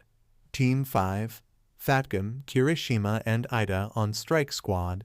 Endeavor, Aoyama, and Siro on support squad. Team 6, Hound Dog, Shishida, and Kiwaro on strike team. Cementos, Kaibara, and Fukudashi. Team 7, Mirko, Rin, and Monoma as strike squad. Hawks, Amajiki, and Shoji as support squad. Team 8, Midnight, Uraraka, and Tsuyu on strike squad. Empty, Lady, Yaoyorozu, and Hado as support squad. The remaining students from 1B would be at strategic locations to help out if things got out of control. We cannot allow ourselves to fail. Everyone, go beyond. The mission to rescue Midoriya Izuku begins. Following the command of the symbol of peace, all the strike teams dashed forward into the hideout. With Team 8, Ochaco kept repeating in her mind. Just wait a little longer, Izuku. I'm coming to save you. 2 hours previous to the beginning of the mission. Unknown location. Kurogiri, did you call everyone already? Yes, Shigaraki. I gathered some disposable personnel and sent them to the hideout. The vanguard is leading each group. Good to hear that. We might risk being discovered, but there's a great chance the heroes will try to rescue the boy. Dealing with them now would be troublesome. Actual time. Shigaraki? What? Did they get the boy already? No, 4 of the groups reported that the hideouts were empty. The problem is, the heroes are entering the buildings and fighting our forces. The pale-skinned man started to scratch his neck nervously. Tisk. Tell the vanguard to retreat without being tracked. They can cause as much damage as they can to distract the heroes. But whoever finds the Midoriya boy, they have to bring him to us no matter what. Understood. Team 8, Strike Squad. The building they were going to enter was an old 2-store shop. There were large glass windows in the front, allowing to see the interior of the shop and 2 entrances at both sides. There were lots of shelves aligned at the sides of the shop, most of them dusty and completely empty. Apparently, the business went bankrupt. Midnight opened the wooden door as quiet as a kick allowed her to be. Making a signal, she entered with Uravity and Froppy right after her, scattering around and going through the corridors. The place was silent. Too silent. There was a large space between the shelves, and in the middle was a door, probably leading to the storage room. Midnight gave the girls another signal, and they proceeded cautiously to the back of the store. "Get down!" Midnight suddenly shouted. Being completely dark inside the shop, her eyes just adjusted to the lack of light. At that moment she noticed a movement on the other side of the shop and then a spark of blue light. The next second, a huge flame of a bright blue color flew over their heads. 1 second later, and they all would have been turned into crisps. The trio quickly retreated and hid behind a shelf as another fireball came flying. "Oi, oi, were you waiting to welcome us, heroes? I thought the boy meant more important to you than just a bait." They didn't know exactly who that voice belonged to, but Midnight, Uravity, and Froppy already wanted to punch him hard in the face. Outside the building, MT, Lady quickly turned giant to turn 2 cars and use them as a barricade, shrinking again and hiding with Hado and Yaoyorozu. There was a bright flash inside the shop, and they suddenly got under attack. Villains came from the alleys and started to shoot at them. Some had quirks that allowed them to do that, but most were using guns. "Shit, where did these guys come from?" The blonde asked no one in particular as the bullets and other projectiles hit the cars. Principal Nezu guessed right. The League of Villains is trying to move Izuku from here. "That means he's really here?" asked Nejire. "I'm not sure. I'm receiving info that all the teams are in combat like us, MT." Lady heard from the other team leaders, thinking about how to deal with her own problems. "Creati, can you do something to shake them a bit? I will give you cover. Hado, you go around them and take them down since you have a better range than us." Both girls agreed with the plan. For a second, Yu and Momo looked inside the shop. The possibility of Izuku being inside that place was enough to tempt them in simply bursting in, but they had to stick to the plan. Hado noticed their apprehension, but for now she chalked that as the worry for a friend in danger. Back inside, the situation was heating up as the fireballs kept hitting the shelf, heating and melting the metal. He was playing with them. Aye, what's up? Why don't you show your faces a little? Do you like to play dodgeball?" Uravity and Froppy exchanged looks. Ochaco-chan. Yes, he was at the attack during the training camp. These blue flames. Forget about it. More important, the other teams are being under attack too, so the League also knows the locations of Toga's hideouts. I'm almost sure Izuku is here, so we can't lose time with this guy. they'll try to move Izuku to another place. But didn't Toga act alone in this ribbit? I guess the League somehow discovered she had Izuku with her and then made this move. While I'm glad they didn't do this earlier, it had to be right now. Midnight, I have a plan. Nimuri and Sue looked to Ochaco, waiting for the brunette to explain. On the other side, a generic thug came out of the door in the middle, stumbling his way to the side shooting fireballs, barely avoiding one of them. She fell on the floor beside Dabi, coughing and apparently bleeding. The black-haired man looked down at him with a bored face. "Oi, what are you doing here? Where's the kid and Himiko?" "Sir, we didn't manage to get to the target." "Why not?" "The girl, she stopped us. She killed everyone that tried to enter the room, sir. That blonde demon arg." Dabi looked at the fallen man. Probably would die of blood loss. Well, disposable. The problem was that he would be forced to go there and bring Himiko himself, and he really didn't want to do this, even less now that there were heroes here. He knew being her babysitter would only bring him problems. Speaking of problems, Dabi got distracted for a moment, but when he focused again on the heroes hiding across the shop, a shelf came flying at his direction. He barely avoided being hit. What the hell? I saw them really quick, but none of them should have super strength. On the other side, Uravity made the shelf weightless and Froppy tossed it forward, and the gravity effect was cut right before the impact. They did that another 2 times, forcing Dabi to retreat. "Now, let's get in," Midnight said. "I don't think so." Dabi got up and launched a huge flame towards the door in the middle, forcing the girls to retreat. "Seriously, I didn't need to be here. Himiko did a lot of stupid things because she got a stupid crush on that damn green-haired boy. And now there's a bunch of heroes and kids giving me another headache. I'm not in a good mood, so I'll just burn everything to ashes." The heat in the shop started to raise. Midnight thought about using her quirk, but in this room it would take too long to spread. By that time, this crazy ugly guy would have set the entire place on fire. Outside, still under heavy fire, Creati finished her creation.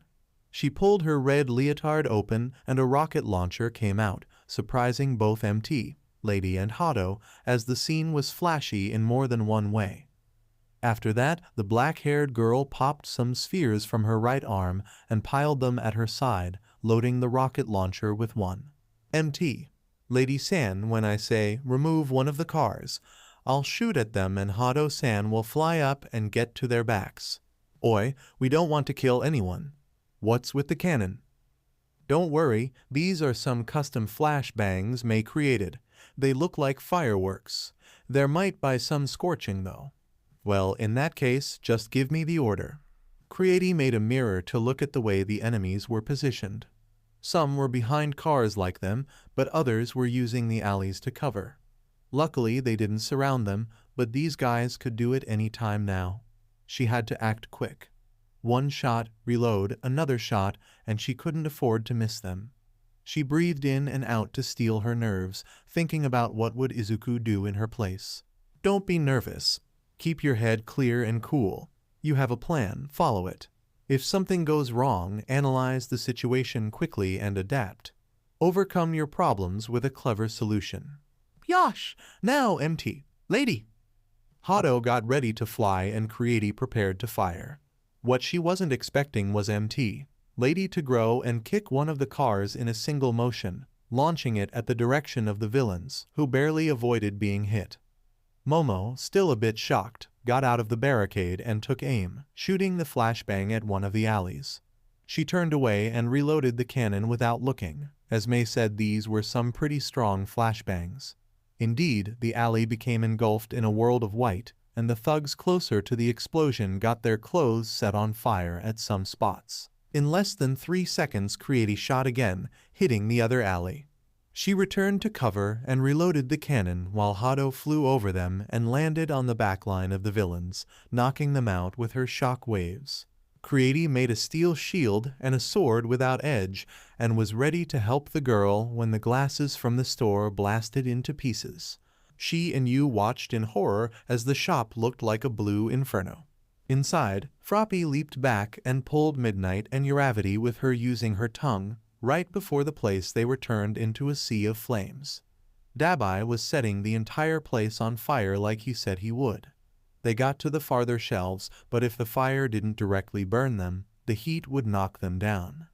Sue herself was already feeling the downside of her quirk as the air quickly became dry. If she had thought better, Nimiri would have asked Momo some gas masks so she could use her quirk from the start.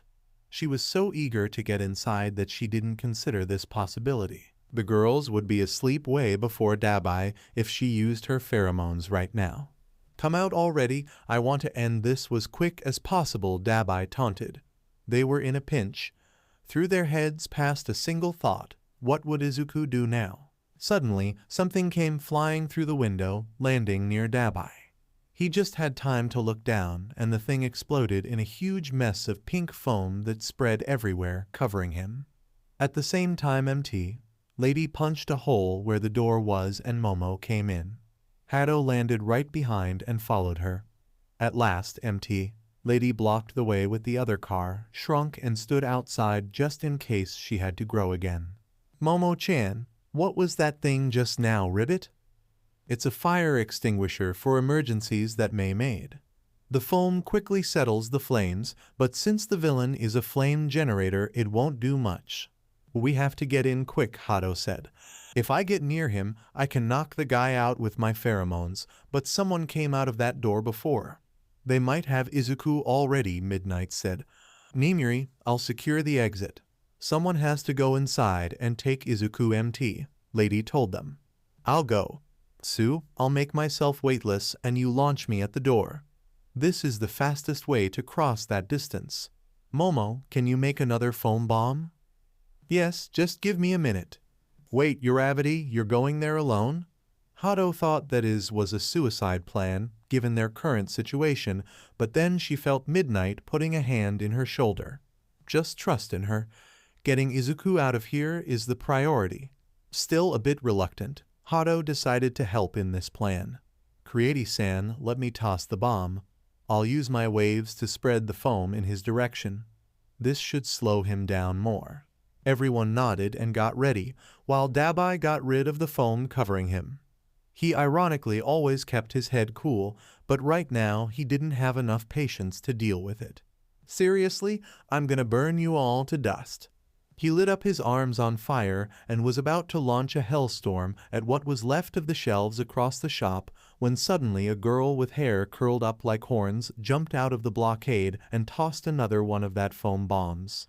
He raised his arms, but the thing exploded in mid-air and the foam flew directly at him, along with a shockwave that knocked him back. Froppy used her tongue and launched Uravity towards the door. The brunette landed just in time to hear a loud blast from the other side. Dabi got up much faster, probably due to his temper. He didn't remember being so angry in a long time. He rose in the middle of blue flames just to get another blast of foam to his face. He tossed fireballs at them while the girls countered some with the foam bombs. Outside, Hado and Midnight kept the villains at bay, the blonde using the rocket launcher Creati made before. Uraraka ran through the corridor fast, reaching the stairs at the end quickly. She climbed it and got to the second store, but she froze upon seeing the place. Scattered around the place along with card boxes, at least a dozen corpses, all with large red marks and visible cuts. Looking at the rooms around, 3 or more lifeless bodies. She was preventing her stomach from throwing up with sheer willpower. Uravity quickly scanned the second store, but she didn't find Izuku, either the blonde. From the floor below, she heard more explosions and the gunfire outside. She had to find him. Getting back to the corridor, she spotted with the corner of her eyes something odd on the wall, a small hole. Looking closer at it and hitting the wall, it sounded hollow. Uravity stuck a finger inside the hole and felt some kind of lock mechanism. She pressed it and the wall opened like a door, revealing another corridor. So she modified the place, Uraraka thought. Cold air came from the place. It could be a place to store meat or maybe an office, as the floor tiles were made of wood. It was quite dark inside, but she could see some brightness coming from the end of the corridor. She ran in and turned at the end, entering another room. The moment she stepped in, her eyes landed on him, hung by his wrists, waist, and neck, chained like a puppet. Her mind had a lot to process. It has been so long since she had seen him.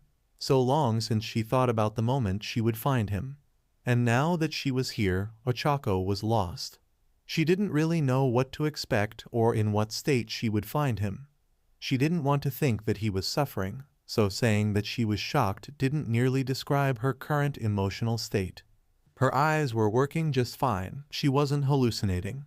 Izuku, her precious Izuku, was completely cut from head to waist. There was so much blood all over him.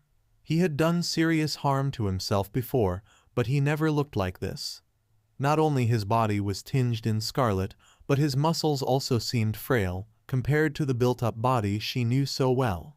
He had lost weight, his skin was pale, and his beautiful green hair looked dull and lacking the usual shine under that dim light. What has she done to him, Izuku? Only after a long moment, Ochaco brought herself to say something, though the sentences didn't form in her head. She slowly approached but stopped again when she saw him twitch. His voice cracked into a tired mutter. Apparently, he acknowledged her presence. His head slowly and with effort raised. His green eyes, lacking some of the light she loved so much, slowly focused on her figure. His mouth opened a bit, having a thin red line coming from his lips. Was that a bite mark on his neck? Ochaco? There was a brief moment where he seemed to be relieved, but this suddenly turned into confusion and wariness. He weakly shook his arms in a pitiful attempt to break free from the chains, or at least get away from her. But why? Why would he ever want to get away from her? Ochaco didn't know, but that could wait. She had to save him. She walked closer to him and reached out to at least hold his face and comfort him, but the move was strongly avoided as he backed off with his head. His eyes now were filled with something that Ochaco never thought he would feel towards her. Hate. Stay away. Stay away? Izuku, it's me, Acha. Stay away. I'm not kidding, Himiko. If you don't, I swear I'll kill you when I get out of here. Himiko? What was he talking about? Wait, these cuts. Himiko could shapeshift, right? That meant that she, with her face. Ochaco shook in fear and anger, afraid to imagine what was passing through his mind now. What terrors he went through while this vile blonde tortured him with her face. What image he had of her now. Did Izuku still love her? Izuku, listen to me. I'm not her. I'm the real one. I came to save you. Stop that. You're not going to trick me again. You wanted to play with me by yourself, didn't you? Then just show your face already. I already told to not use her like this. It was too much for her. Ochaco felt like her world had been broken into tiny pieces, then burnt and crushed again, until only the dust remained. In the middle of that mental breakdown, she reacted by impulse. The space between them suddenly vanished, and she found herself hugging Izuku close to her. He trashed around as his chains allowed him, but she didn't let go of him. She felt that she would lose him for good if she ever let go. Let go, Himiko. You want to do something else, don't you? Just do it already. Don't hug me as you love me. Just let me go. He didn't have that much energy to fight back, so he just hung his head down, tilting it to the side, letting his neck exposed. Ochaco raised her head a little and looked closer at the bite marks. 2 round tiny holes like he was bitten by a vampire. She let go a little and held his face on her hands. She didn't care that now her costume had his blood all over the place. She looked deeply into his eyes and waited for his eyes to focus on hers. Izuku, look at my eyes, please. It's me, Ochaco. I took so long to find you. Everyone got so worried. I'm here for you, my love. I'm your Ochaco, right? The light fog on his eyes cleared. My Ochaco. Yes, that's me. And I'm your Izuku, right? Only yours. Yeah, only mine. Don't forget the girls, okay? The girls? They are okay? Yes, everyone is fighting to get you back. We couldn't let you go, Izuku. Tears started to form in his eyes. Ochaco, you're The real Ochaco sobbed, not her. You're real. I'm not dreaming. I won't wake to a nightmare again, am I? No, Izuku. It's over. Everything will be fine now. I'm here for you. She let him cry a little on her shoulder before getting rid of the chains. She made it. Ochaco saved him. And he still loved her. But then she felt him getting stiff. Behind you. She had a second to react. Ochaco spun around and then felt something cut her left arm. It wasn't a deep cut, but it hurt a lot. She took some steps back and looked at the cause of all this while holding on the wound. She stood there, looking at her, holding a knife in her hand that now had some of her blood. Ochaco surely didn't know what to expect. Right now, the only thing in her mind was wiping that fanged grin from Himiko's face. Oh, look, Izuku, we have a visit, she giggled. You. League of Villains hideout, unknown location. Kurogiri, what is the situation? 6 of the 8 groups reported Midoriya Izuku hasn't been found yet. The 2 remaining? Dabi and Spinner. All groups reported being still in combat though. Tusk. I told them to retreat. Are they really that desperate to go to jail? From what I heard, this is a joint mission with the police, so the number advantage has been greatly decreased. Tusk Shigaraki scratched even more. This wasn't going the way he wanted. Kurogiri, let's move. There are 2 locations remaining, so our options are narrowed. The pale young man got up from his seat and walked off with the black mist man right behind him. He would need to do things himself again. Team 8, support squad. I'll run out of nutrients soon. Maybe I can do 2 or 3 more bombs. Easy there, Momo. Don't force yourself, Midnight made Momo sit. She looked pale, a little dizzy. The room was hot, so Tsuyu wasn't much better. She felt like she was suffocating, being used to a higher supply of oxygen from her skin respiration. Outside, Hado and MT Lady were having trouble keeping the thugs at distance. Midnight was running out of options and time as Dabi kept bursting flames everywhere. Ah, this guy doesn't cool down. Wait, cool down? What is it, Momo? Nothing, it's just that. Todoroki-kun has a limit to how much of his ice and flames he can use. If he uses too much ice, his body starts to freeze, and he also has a limit to heat up. So you're saying that this guy must have a limit too. His quirk is quite similar. Ribbit, then you plan to make him overheat? Not necessarily. After all this time, he must be close to exhaustion. It's just an assumption, but no, we can do this. Momo ate the last cereal bar she had some minutes ago, so she was ready to make her last creation. Hado-senpai, once we start, there will be a small window of time to react. Before he launches his fire, you have to hit this with your shockwave. After that, Midnight-sensei, you have to get to the other side quickly and knock him down. Midnight let out a small laugh, despite the dire situation and the heat in the ambient. Is my plan too dumb? No, that's not it. You're sounding like Izuku now. That comment made Momo bright red, but she shook that away and focused on creating her last object for today. It was a small light blue cylinder with metal caps on both sides. She held it firmly in her hand, looking quite nervous because it was smaller than the size she expected to create. Mei-san, please don't let this be another work in progress. Creati handed the cylinder to MT Lady and they readied to the last attack. Dabi was about to melt the shelf they were hiding when he saw the blonde getting up and tossing something at him. It was quite small, the size of a baseball maybe. He didn't know what it was, but after a dozen bombs covering him in pink foam, he wasn't going to wait and discover. Before he could create another fireball, Froppy jumped up and tossed a piece of scrap metal. He reacted on instinct and burned the flying piece of metal. The light blue thing got dangerously near, and he was ready to ignite his surroundings.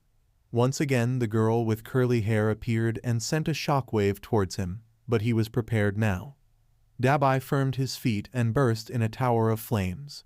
The moment the shockwave hit the small cylinder, it shattered and the blue contents spilled over Dabi, creating a coat of crystals over his arms. What the... Midnight-sensei. I know. Midnight came from the half-melted shelf and ran as fast as she could. She made it just in time for Dabi to get up, still with an arm immobilized. He raised his free hand and shot a fireball at her, missing by inches. The heat left some scorches, though. Midnight jumped over the cover he was, ripping her left sleeve in the process and liberating a pink cloud. Dabi heated his trapped arm, and it blasted the crystals, sending pieces everywhere. He got up and held Midnight by her other arm, making her wince in pain. Still, she pulled him and swiped Dabi out of his feet, making him fall face first on the floor. With that, she got him into an arm lock, but it was hard to hold the guy because he was heating up his body. She had to hold his arm that felt like a hot iron bar for at least 3 more seconds until her pheromones knocked the villain out. Gah! Hot! Hot! She quickly got away from Dabi, checking at the burns on her arm and hands, probably of 1st degree. It stung a lot, but she would survive. Midnight, did you get him, MT? Lady shouted. Yes, don't come here, my quirk will put you to sleep. Now, the only thing to do was get Izuku and leave this place. Ochaco tried to get closer to Izuku, but Himiko did the same, waving the knife along with her index. Knew who? Not so fast, Ochaco-chan. I know you're happy to see Izuku, but I came here first. You took him from me. Not only that, you hurt him and tortured him to the point he was scared of me. And what will you do about this, Ochaco-chan? The brunette balled her hands into tight fists. Isn't it obvious? A wide grin grew in her lips. I'm going to take him back. That we will see. Himiko spun the knife in her hands in a flashy manner, while Ochaco took a deep breath in and held a fighting stance, emanating her really serious aura. For a moment, time seemed to freeze, then both dashed into the attack. Himiko used her blade with wide swings, still Ochaco couldn't find an opening. She dodged slash after slash, looking for a chance to counter the attack. All the time, that crazy blonde held that fanged grin. She laughed all the time. You could say she was liking it like it was just a game to her. That infuriated Ochaco.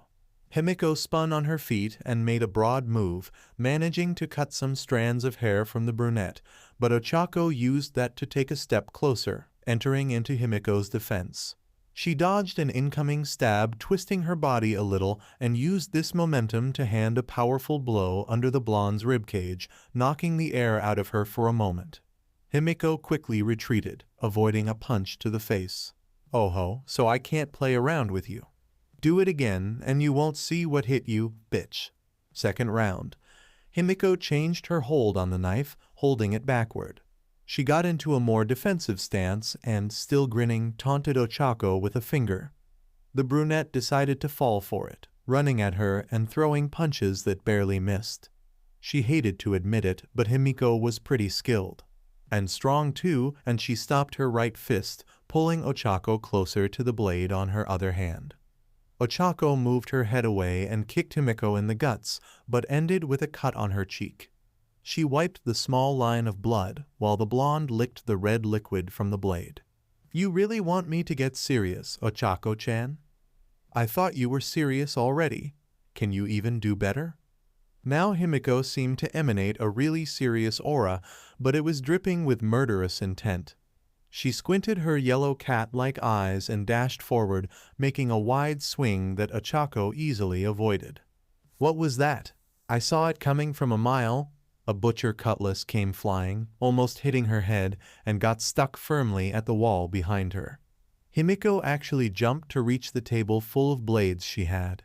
She looked dead serious at Ochaco. The grin completely faded. As she talked, her usually gleeful tone was replaced with a low, menacing one. Ah, seriously, I don't get it. What did he even see in you? She said, taking off her oversized cardigan and tossing it away, revealing a white shirt, typical scholar uniform with short sleeves. She had a thin belt around her waist full of small blades.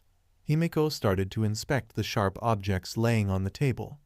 Ochaco, still a little shaken from her last stunt, took a step forward but instantly regretted it. What? You must really be crazy if you think I'm going to let you. A machete flew by, passing dangerously close to Izuku's neck and got stuck on the wall behind him. Shut up for a moment. Do you want me to kill Izuku?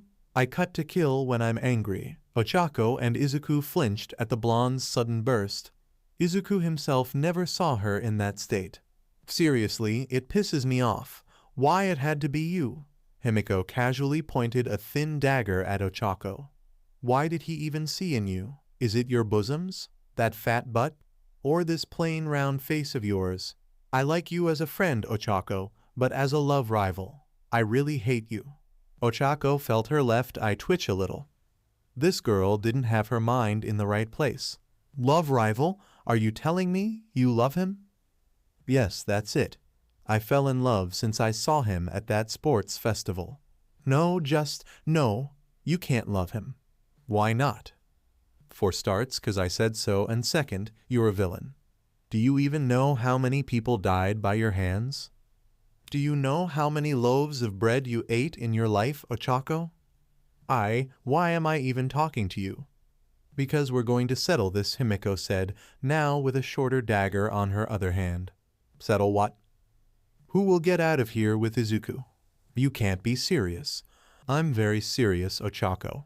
That she could tell just by looking at the blonde. The grin was long gone, and these yellow eyes followed every move she made, focusing all the hate she had on Ochaco. It made the brunette a little nervous, but she wasn't going to retreat now. Izuku needed her. Speaking of which, the teen could only watch with attention, being unable to stop Himiko from harming Ochaco. He never felt so useless being in front of someone he loved and not being able to help her. So he watched and hoped that Ochaco could win without harming herself more. The two girls stared at each other intensely, so much that they could feel the tension in the air. Both dashed forward at the same time. Himiko brought down the knife, but Ochaco held her wrist. The dagger came faster, almost stabbing the brunette near her waist, but she managed to hold the other wrist too. They kept at that struggle for a minute before Ochaco separated from the blonde with a kick. Himiko kept on the attack, swinging her blades dangerously close to Ochaco, who dodged some attacks and blocked others with her hands. Ochaco held Himiko's arm after an attack too wide and twisted it to force her to drop the dagger, but Himiko got out of the hold, jumping up and spinning forward. Once she landed, Himiko pulled Ochaco and brought the knife forward, making a cut on Ochaco's right arm. The brunette got off the hold, but she barely had time to recover as Himiko took 3 of the small daggers in her belt and threw them. 2 missed, but one got slightly stuck her Ochaco's leg. Ochaco took it off with just a grunt and jumped to the side as Himiko kept coming after her, swinging her knives and throwing more daggers. Ochaco was being pressed, and it broke her rhythm for a moment, so it was hard to evade the attacks and recover. More superficial cuts appeared in her skin. Running around was making both of them short-breathed, but Himiko didn't show any signs of stopping. Slash after slash, her psychotic gaze became more intense. "Ni, Ochaco, didn't you say before you were going to take him? How can you do that if you can't defeat me? Huh, where is all the boldness you had before? This way you won't be able to save him." "Shut up, you freak," Ochaco ducked and connected a strong kick to Himiko's chest, knocking her back. Finally, a moment to breathe. From the other side, Himiko kept talking while holding where she received the kick. "You can't even kill for him. Can you really say you love Izuku, Ochaco?"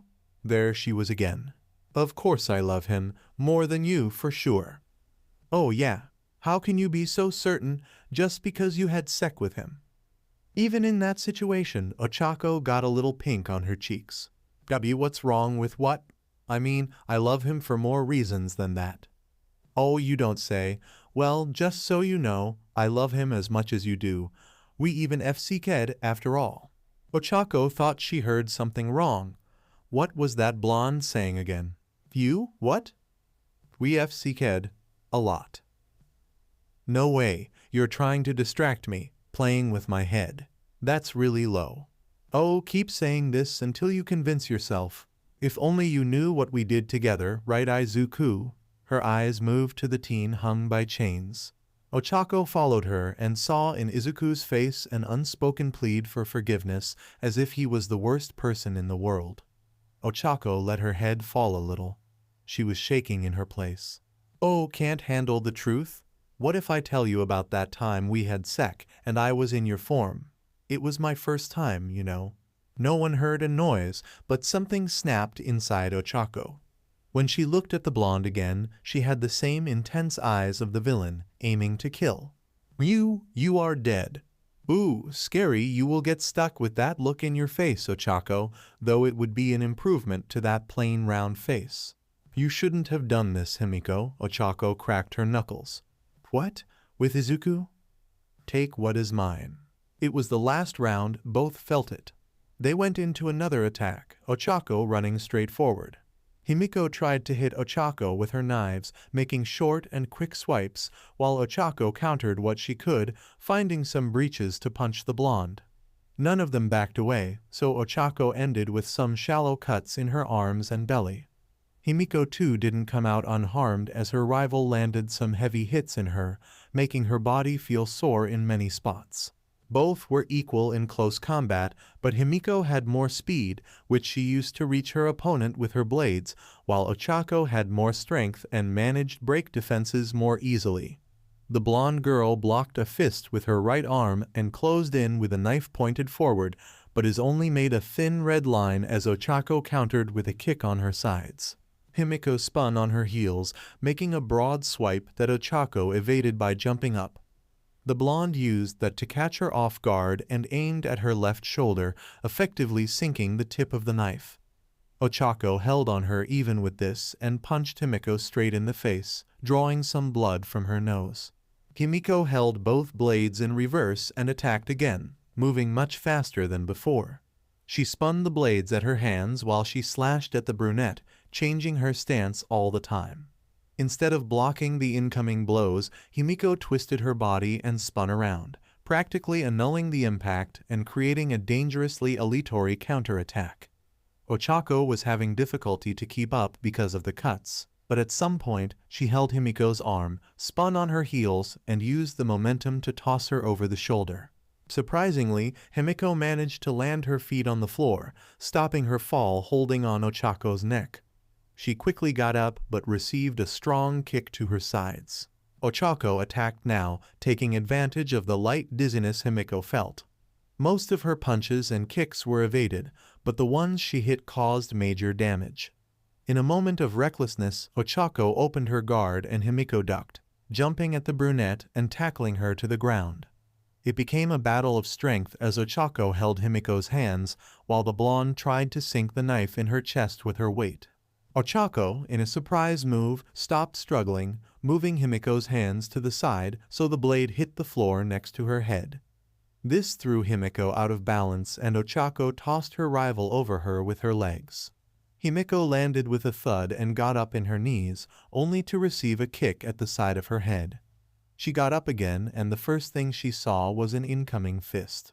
The brunette started a streak of heavy blows, not giving any space for Himiko to react or breathe. Left hook connected to the face, followed by a rising punch in the jaw, a strong left kick at the sides and another at arm's height, a spin and elbow at chest, then a knee to the guts. With all the defenses down, Ochaco parted to simple and strong hooks, right and left, and a hick kick to finish the sequence. Each punch, each kick, carried all her anger. She never felt so angry in her life before, so much that she didn't know this kind of feeling even existed. Ochaco brought her right hand back and landed a punch square in her jaw, making Himiko spin and stumble back. The blonde stood up, maybe with the sheer force of her own anger. Himiko spat some blood and stared at the brunette for a moment, breathing heavily. Her face was all bruised and with purple marks. She quickly reached for the small daggers again and threw them, but Ochaco was quick to dodge them. Her vision was blurry, so Himiko had a hard time aiming at round face. Once she ran out of daggers, Ochaco ran and tackled Himiko, hitting her abs and carrying the girl with her. Himiko was ready to stab Ochaco's exposed neck, but then she felt the impact of her backs hitting the wall, knocking the air out of her. Her feet didn't even touch the floor and her face got struck with another punch. Now the back of her head slammed on the wall. Her legs lost the strength for a moment, but she didn't fall because Ochaco held on the wall like boxer cornering the other on the ropes and hit her repeatedly.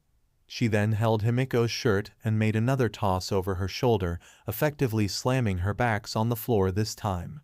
The blades she held until now fell from her hands. Himiko felt her head spinning and everything hurt. Still short-breathed, Ochaco slowly walked to Himiko while she tried to get up and sat on her lap. The blonde looked up and saw her eyes devoid of any emotion that wasn't related to hate. Even in the sea of pain the villain couldn't help but have a small fanged grin crossing her lips. Seeing this, Ochaco raised her fists. Left, right, punch after punch, she hit Himiko with all the strength she had, letting out all her anger, frustration, all the stress and worry she felt during these weeks. She couldn't stop herself. She wanted to wipe that cursed grin from her mouth, get rid of that stupid blush. "You, bitch, do you know what you made me go through these weeks?" She held on her shirt and banged her head on the floor. "I thought I would never see him. You almost took my life away. Love him? Are you insane? Izuku would never love you. Why? Because he has me. Me? You hear me?" Tears came out as Ochaco found herself in a storm of mixed feelings. "You won't take him from me again. No one will. Izuku is mine. Anyone that tries to take Izuku from me should just die." Ochaco grabbed the knife that Himiko used to attack her, probably the same she used to hurt Izuku. For the first time, Ochaco saw fear in her beaten face. She was about to give Himiko the end she deserved, but then she froze in place. From the other side of the room, Izuku shouted, making both girls stop. "Stop!" Ochaco slowly turned, and what she found was Izuku, with tears in his eyes, looking scared like she had never seen before. Why was he so scared? She was about to set him free, get rid of all his problems for good.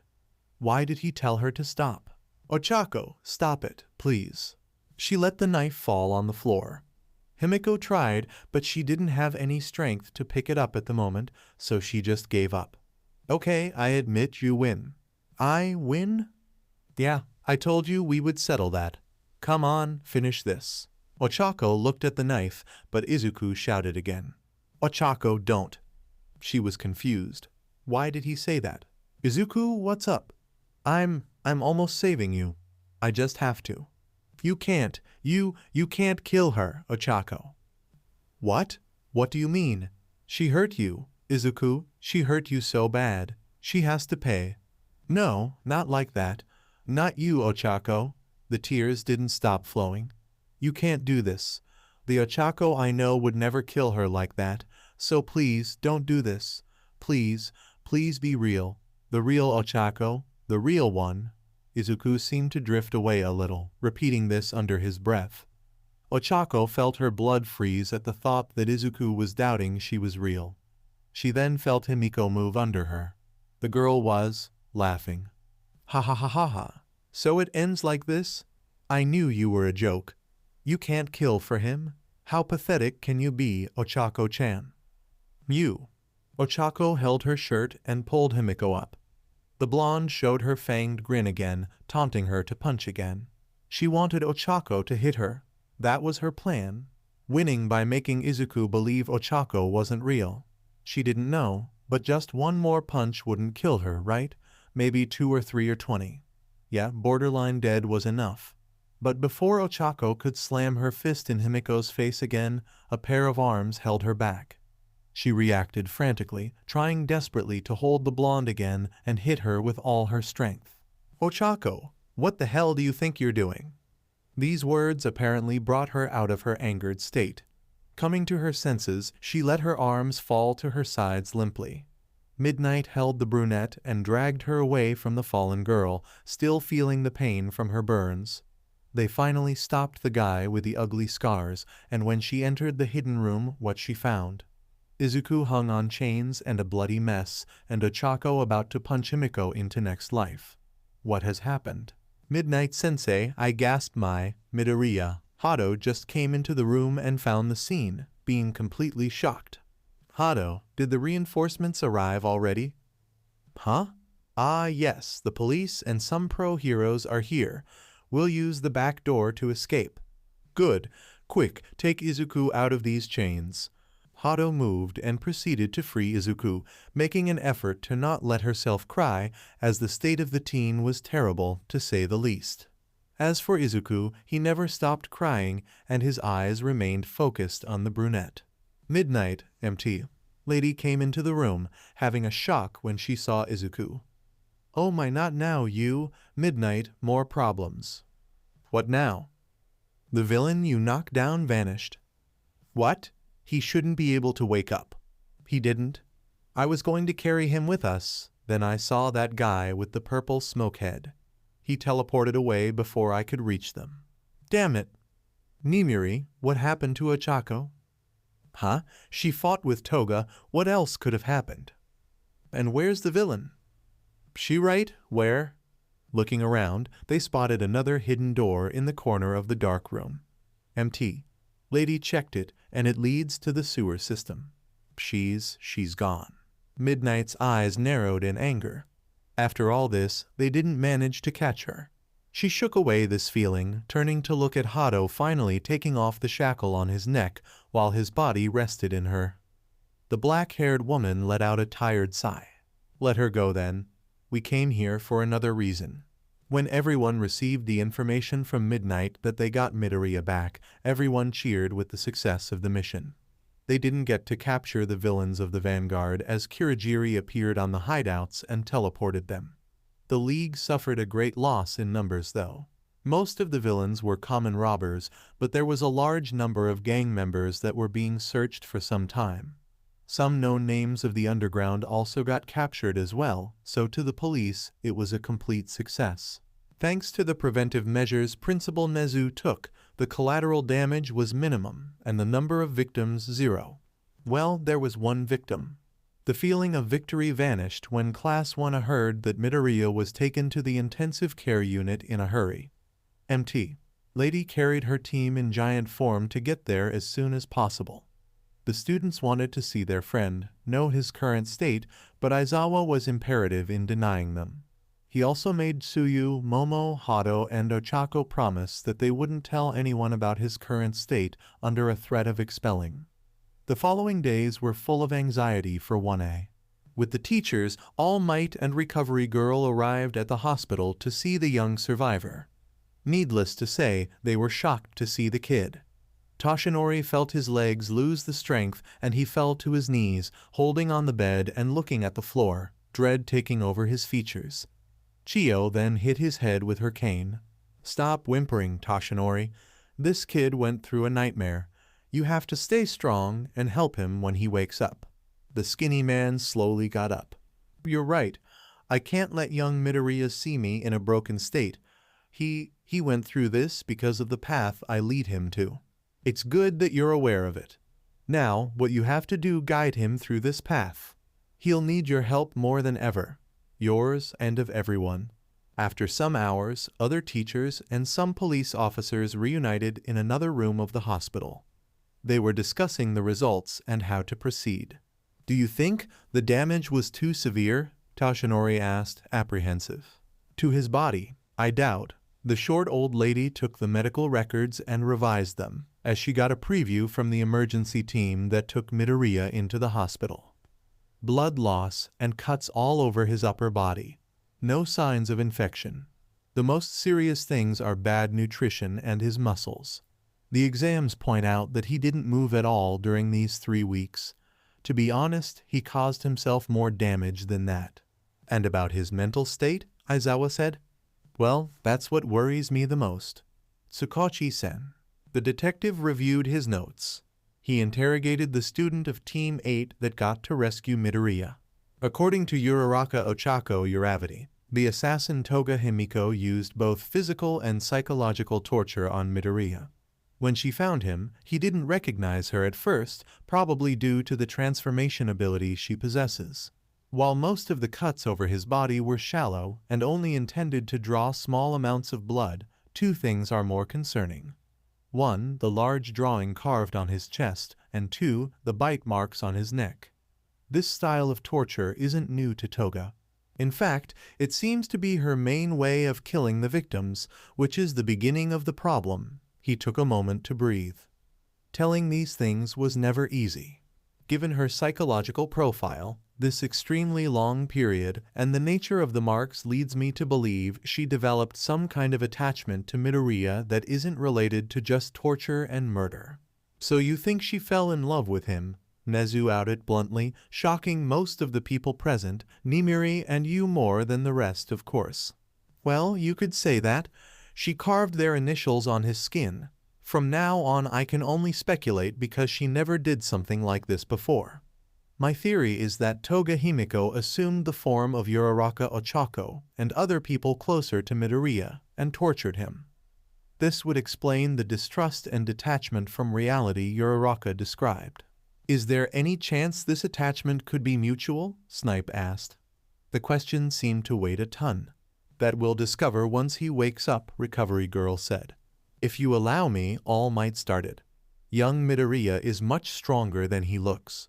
The proof is that he survived all this time. I heard about this girl, Toga Himiko, and to me, that alone is a great feat. We're not saying he's weak, All Might. The problem is that being isolated and tortured for so long has serious consequences. We have to accept that the Midoriya we knew is gone, Aizawa said coldly. It wasn't as if he didn't care, but they had to face the facts. I agree with All Might MT. Lady hesitated a bit, but gathered her courage to say what she was thinking. I don't know him that well, but I believe Midoriya will still be the same when he wakes up. There's no point in worrying about the worst when it didn't happen yet, Nezu said. If this situation aggravates, we'll take the needed actions. Until then, we must hope for the best. And about the little villain, she escaped, didn't she? Mike brought another urgent topic. She was in a really bad state when I found her, but she managed to escape while we were rescuing Midoriya, Nimiri said. She will be in the dark for some time, I think. It's a bit troublesome to know it. Someone that alone invaded you, and kidnapped a student is still free somewhere. We'll need your help again to find her, Tsukachi-san. Count me on, she had been causing problems for too long. May I ask exactly what do you mean by bad state, Midnight? Ectoplasm asked. She was seriously beaten. And that happened after the League of Villains appeared? Yes. After Uraraka found Midoriya, Aizawa had a suspicious look towards the 18-plus hero. Yes, apparently, she fought the forces sent to move Midoriya. And at that state, she still managed to fight Uraraka and cause so much damage? Doesn't something seem odd to you? What do you mean by that, Aizawa? You tell me you were in charge of Team 8. Before this transformed into a serious fight, Nezu calmed their nerves. Now is not the time to discuss this. The investigations are still ongoing. MT. Lady said that Shigaraki and Black Mist appeared briefly to take their fallen partner. It confirms that Toga Himiko acted on her own. They might not have any bases in a code of honor, but I believe the League will pursue her too. We need to find her before that to discover her intentions. Oh, there's something else Recovery Girl remembered. They extracted a very intriguing object from Midoriya, a small dart with the property of annulate quirks. Aizawa furrowed his brows when he heard that, and Mirio came to his mind. Does he still have his quirk? We don't know yet, Aizawa. We have to wait until he wakes up. With that, Nezu dismissed everyone. They had a lot to review and analyze in order to solve this huge problem. Out of the room, Nimiri was going to try and sneak into Izuku's room to check him up, but a hand prevented her from walking away. Looking back, she found Aizawa glaring at her with his usual tired eyes, but he had something in his mind. Aizawa? Tusk, just what you had in mind, Kayama? Excuse me, what are you talking about? Since you want to play dumb, I'm talking about this borderline suicidal mission you got yourself into. I still don't get it. Then let me explain. The team you selected could be much better. You ended in a situation where you couldn't use your quirk, having Yaoyorozu by your side. And these burns, were you so desperate that you couldn't think of a better way to solve this? Well, sorry if this wasn't my best performance. What, did you come here just to point out my mistakes? No, I came here to know why you made these mistakes. You're not like that. Thanks for your concern, but it was just that mistakes. We all have bad days. Bad days don't make you think sending a student alone after an assassin is a good idea. You saw my report, right? We were in a pinch, and she was the one in the best condition. I couldn't leave the others. Besides, we rescued Midoriya. So please explain me the bruises on her hands. Or you want me to believe she simply met with Toga and let her make some cuts. They fought, Uraraka knocked her down, and we got him back, that's it. A simple fight wouldn't leave her at the state she returned. It was a serious beating. So your point is, you knew it would happen, or at least that it could happen. Still you brought Uraraka with you and put her in the front line. So I'll ask again, what did you have in mind, Kayama? Nimiri was reluctant to answer, but she said it anyway. I don't know, I wasn't thinking straight. After 3 weeks I got frustrated that someone took one of our students under our noses. She felt the same as me, I guess. She was so eager to save him that I couldn't say no when she asked me. As a teacher, you shouldn't let your emotions affect your decisions. That goes for you and me. Huh? For you too? Who do you think convinced Nezu to take classes 1A and B with us? The brats promised to study twice for an entire month. After saying yes, Vlad came to me and told me 1B wanted to help too. Mimiri was surprised, to say the least. She wasn't completely honest with Aizawa, but he also felt angered with Izuku being missing. He simply had his own way of doing something about it. She would never guess he felt like that because she was so used to his tired face. It was a pretty effective way to conceal his emotions. Kayama-san, you don't need to force yourself. No, I have to do this myself, she said, taking a deep breath as she stopped in front of the apartment door. She raised her hand and hesitated a bit but knocked on it. A voice called from inside and the door opened, revealing a rather short woman with dark green hair tied into a bun and some strands falling back. She seemed surprised to see two famous figures in more formal clothes rather than their costumes.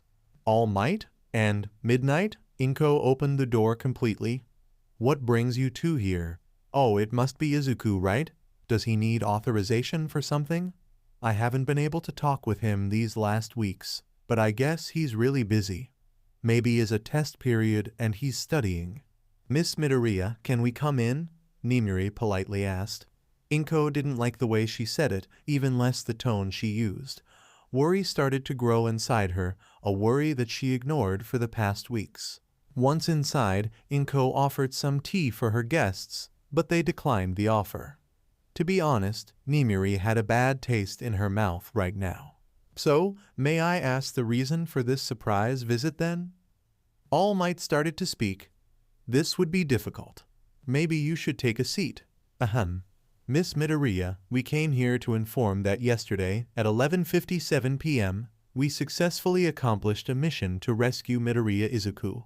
He went missing about 3 weeks ago and was kept hostage by a member of the League of Villains. He suffered physical damage for an extended period and we're still searching for mental damage. Currently, he's being treated at an IQ.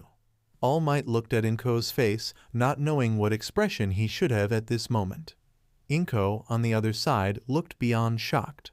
Her face lost its colors, and a trembling smile formed in her mouth. What? Is this some kind of joke? There wasn't any news talking about kidnapping. In fact, nothing happened lately. And now you come to me saying that my son, Sob Izuku, got kidnapped for 3 weeks. It's a joke, isn't it? She was shaking from head to toe. Unfortunately not. I wish it was just a really bad taste joke. Given the nature and objectives of the League of Villains, the case was kept hidden from the media to prevent chaos. The main goal of this organization is to stain the image of heroes before society and what does it have to do with me? It's my son who has been taken. I should have the right to know that when he was taken away. All this time I was acting like everything was all right for me while my Izuku was somewhere with some cruel villain. Oh my, what kind of mother does it make me? Good thing that was sitting because Inko felt all her forces being drained. She covered her face with her hands and hot tears came down her cheeks. Both heroes got up, but All Might was faster to come to her side and laid a comforting hand on her shoulder. It was a meaningless move, he knew, but it was the only thing he could do now. Looking at the mother in great sorrow, Nimiri breathed in again. She had to do it. Miss Midoriya, I'm the responsible. Inko, still with waterfalls in her eyes, looked up at the black-haired woman. What do you mean, responsible? I suggested that we should keep this in secrecy for you. I thought that you shouldn't have to deal with this until we could solve the problem, after all that your son went through already. So Sob, if it took 3 more weeks to save him Sob, you would keep that a secret until then? Yes, I judged that it was the best option. My intent was to save you from unnecessary pain. Inko was speechless for a moment, and so was All Might.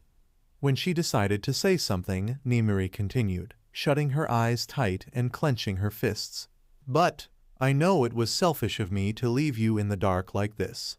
I cannot imagine how you must have felt not being able to talk with your son. I'm not a mother, so I can't say I understand how you felt or how you feel right now. I had the best intentions, but it doesn't justify what I have done. Then came the most surprising part. Nimiri got on her knees, planted her hands on the wooden floor, and lightly hit her forehead on it too. I ask you now, I beg you, Miss Midoriya, please forgive me. As teachers and as heroes, we have failed to protect your son again.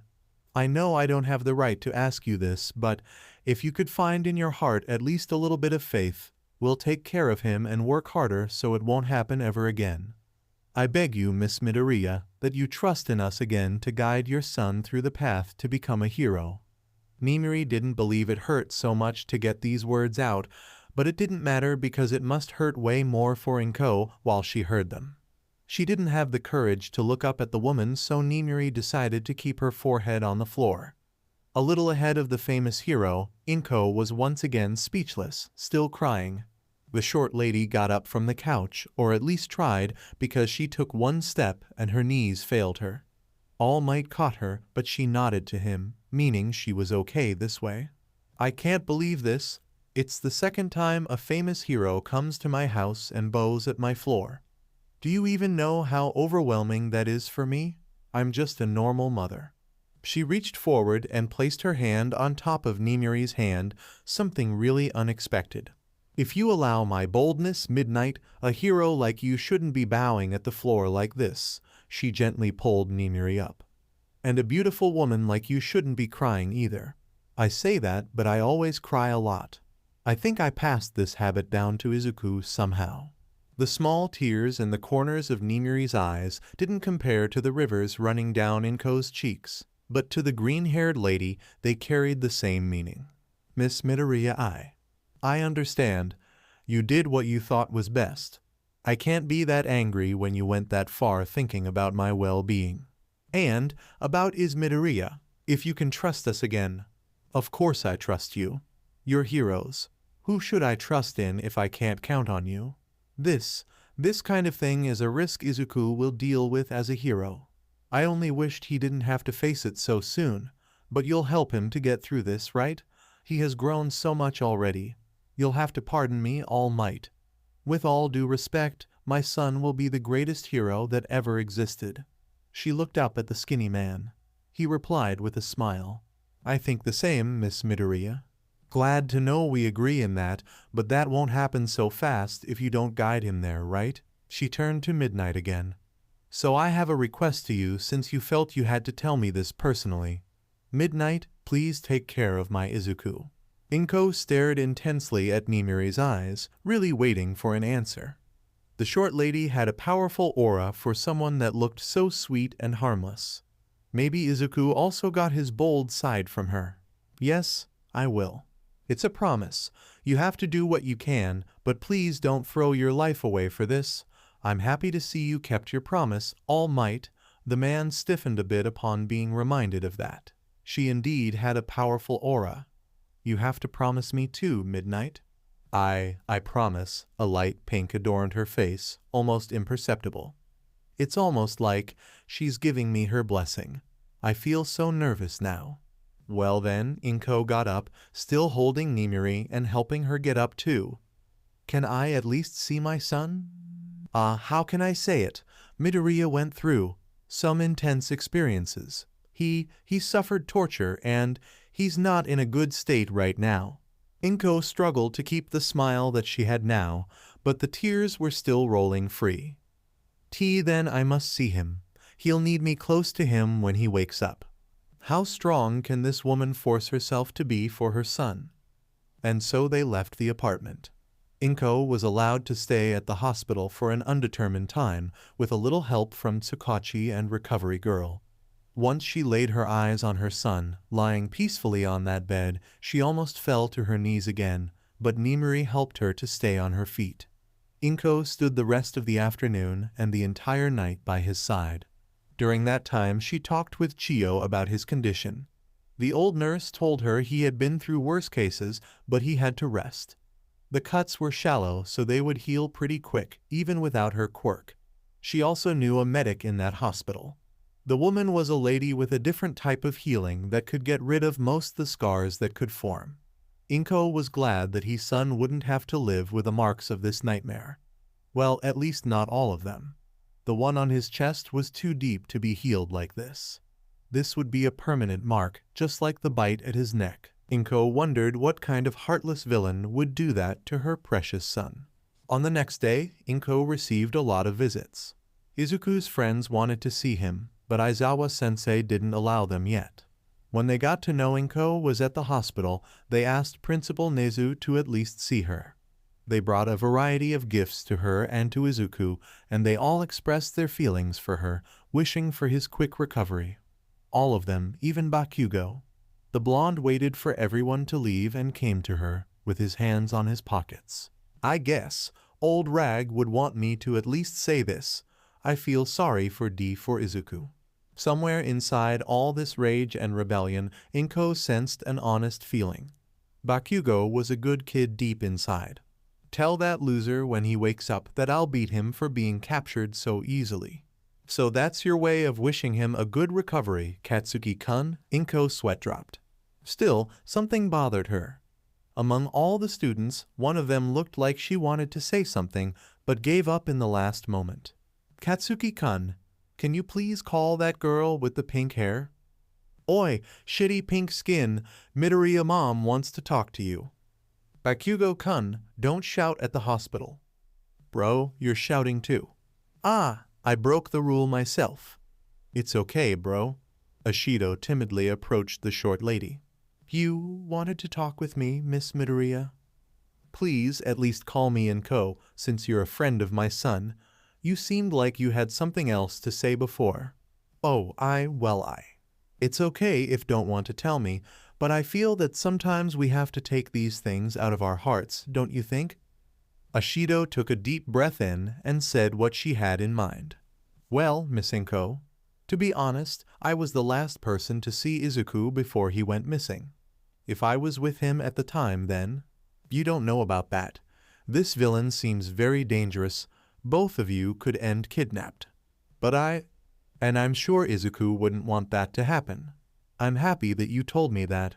If it's not asking too much, please take care of him. Inko made a small bow, while Ashido got a light lavender blush on her cheeks. Yes, I will. And with that, she left, with her heart beating fast inside her chest. Izuku, please wake up. Your friends are waiting for you. Bonus chapter. The tunnels were dark and humid, and they smelled of an awful mix of rotten things. It was a long way, and her sore muscles only slowed her pace. Leaning on the walls, Himiko still felt her head spinning from the fight. Good thing she prepared more than one escape route. As the saying goes, 8 hideouts are not enough when you stab people. Ouch. She got in a small space on the wall and took side steps, forcing her body to slide in that confined space until she got to the other side. There she climbed a ladder and opened a small trap door, finally breathing fresh air. Crawling out of that hole, Himiko just rolled over and stared at the low ceiling for some minutes. The carpet she was in was fluffy, so it would work as a temporary bed. Aha, I lost. To think Ochaco was really going to kill me. No, it was more like a possessed version of her. Those eyes definitely were not hers. Still, Fufufu Izuku said she couldn't kill me, he must really love me, right? She rolled on her belly and struggled to get up, holding on the small couch near her. I know I have some painkillers somewhere. She leaned on the walls and made her way to a small shelf where she got some flasks with medication and started to eat them like candy. She limped to a yellow bean bag and let her body fall back, wincing as even this caused her pain. Well, what should I do? My other homes are busted. I lost Ochaco's blood and my collection of sharp things. Stain's knife? Shigaraki must be mad at me because I hid Izuku from him. There's this huge win for the heroes too. Guess I don't have other options then. Ha ha ha ha, ouch. Ha ha ha, it hurts. Ha ha ha. Thank you for joining us on this incredible journey through What If Everyone Gets Obsessed with Deku and Had Harem. I hope you found it as intriguing and thought-provoking as we did. A big shout out to guy number 23 for crafting such a compelling story. Don't forget to check out their profile on FanfictionNet for more amazing works. The link is in the description below. If you liked this video, please give it a thumbs up, share it with your friends, and don't forget to subscribe to What If Deku 2 for more fascinating explorations into the world of fanfiction and fantasy. Your support helps us create more content like this, and we're always excited to hear your thoughts and suggestions in the comments section. See you guys in the next video.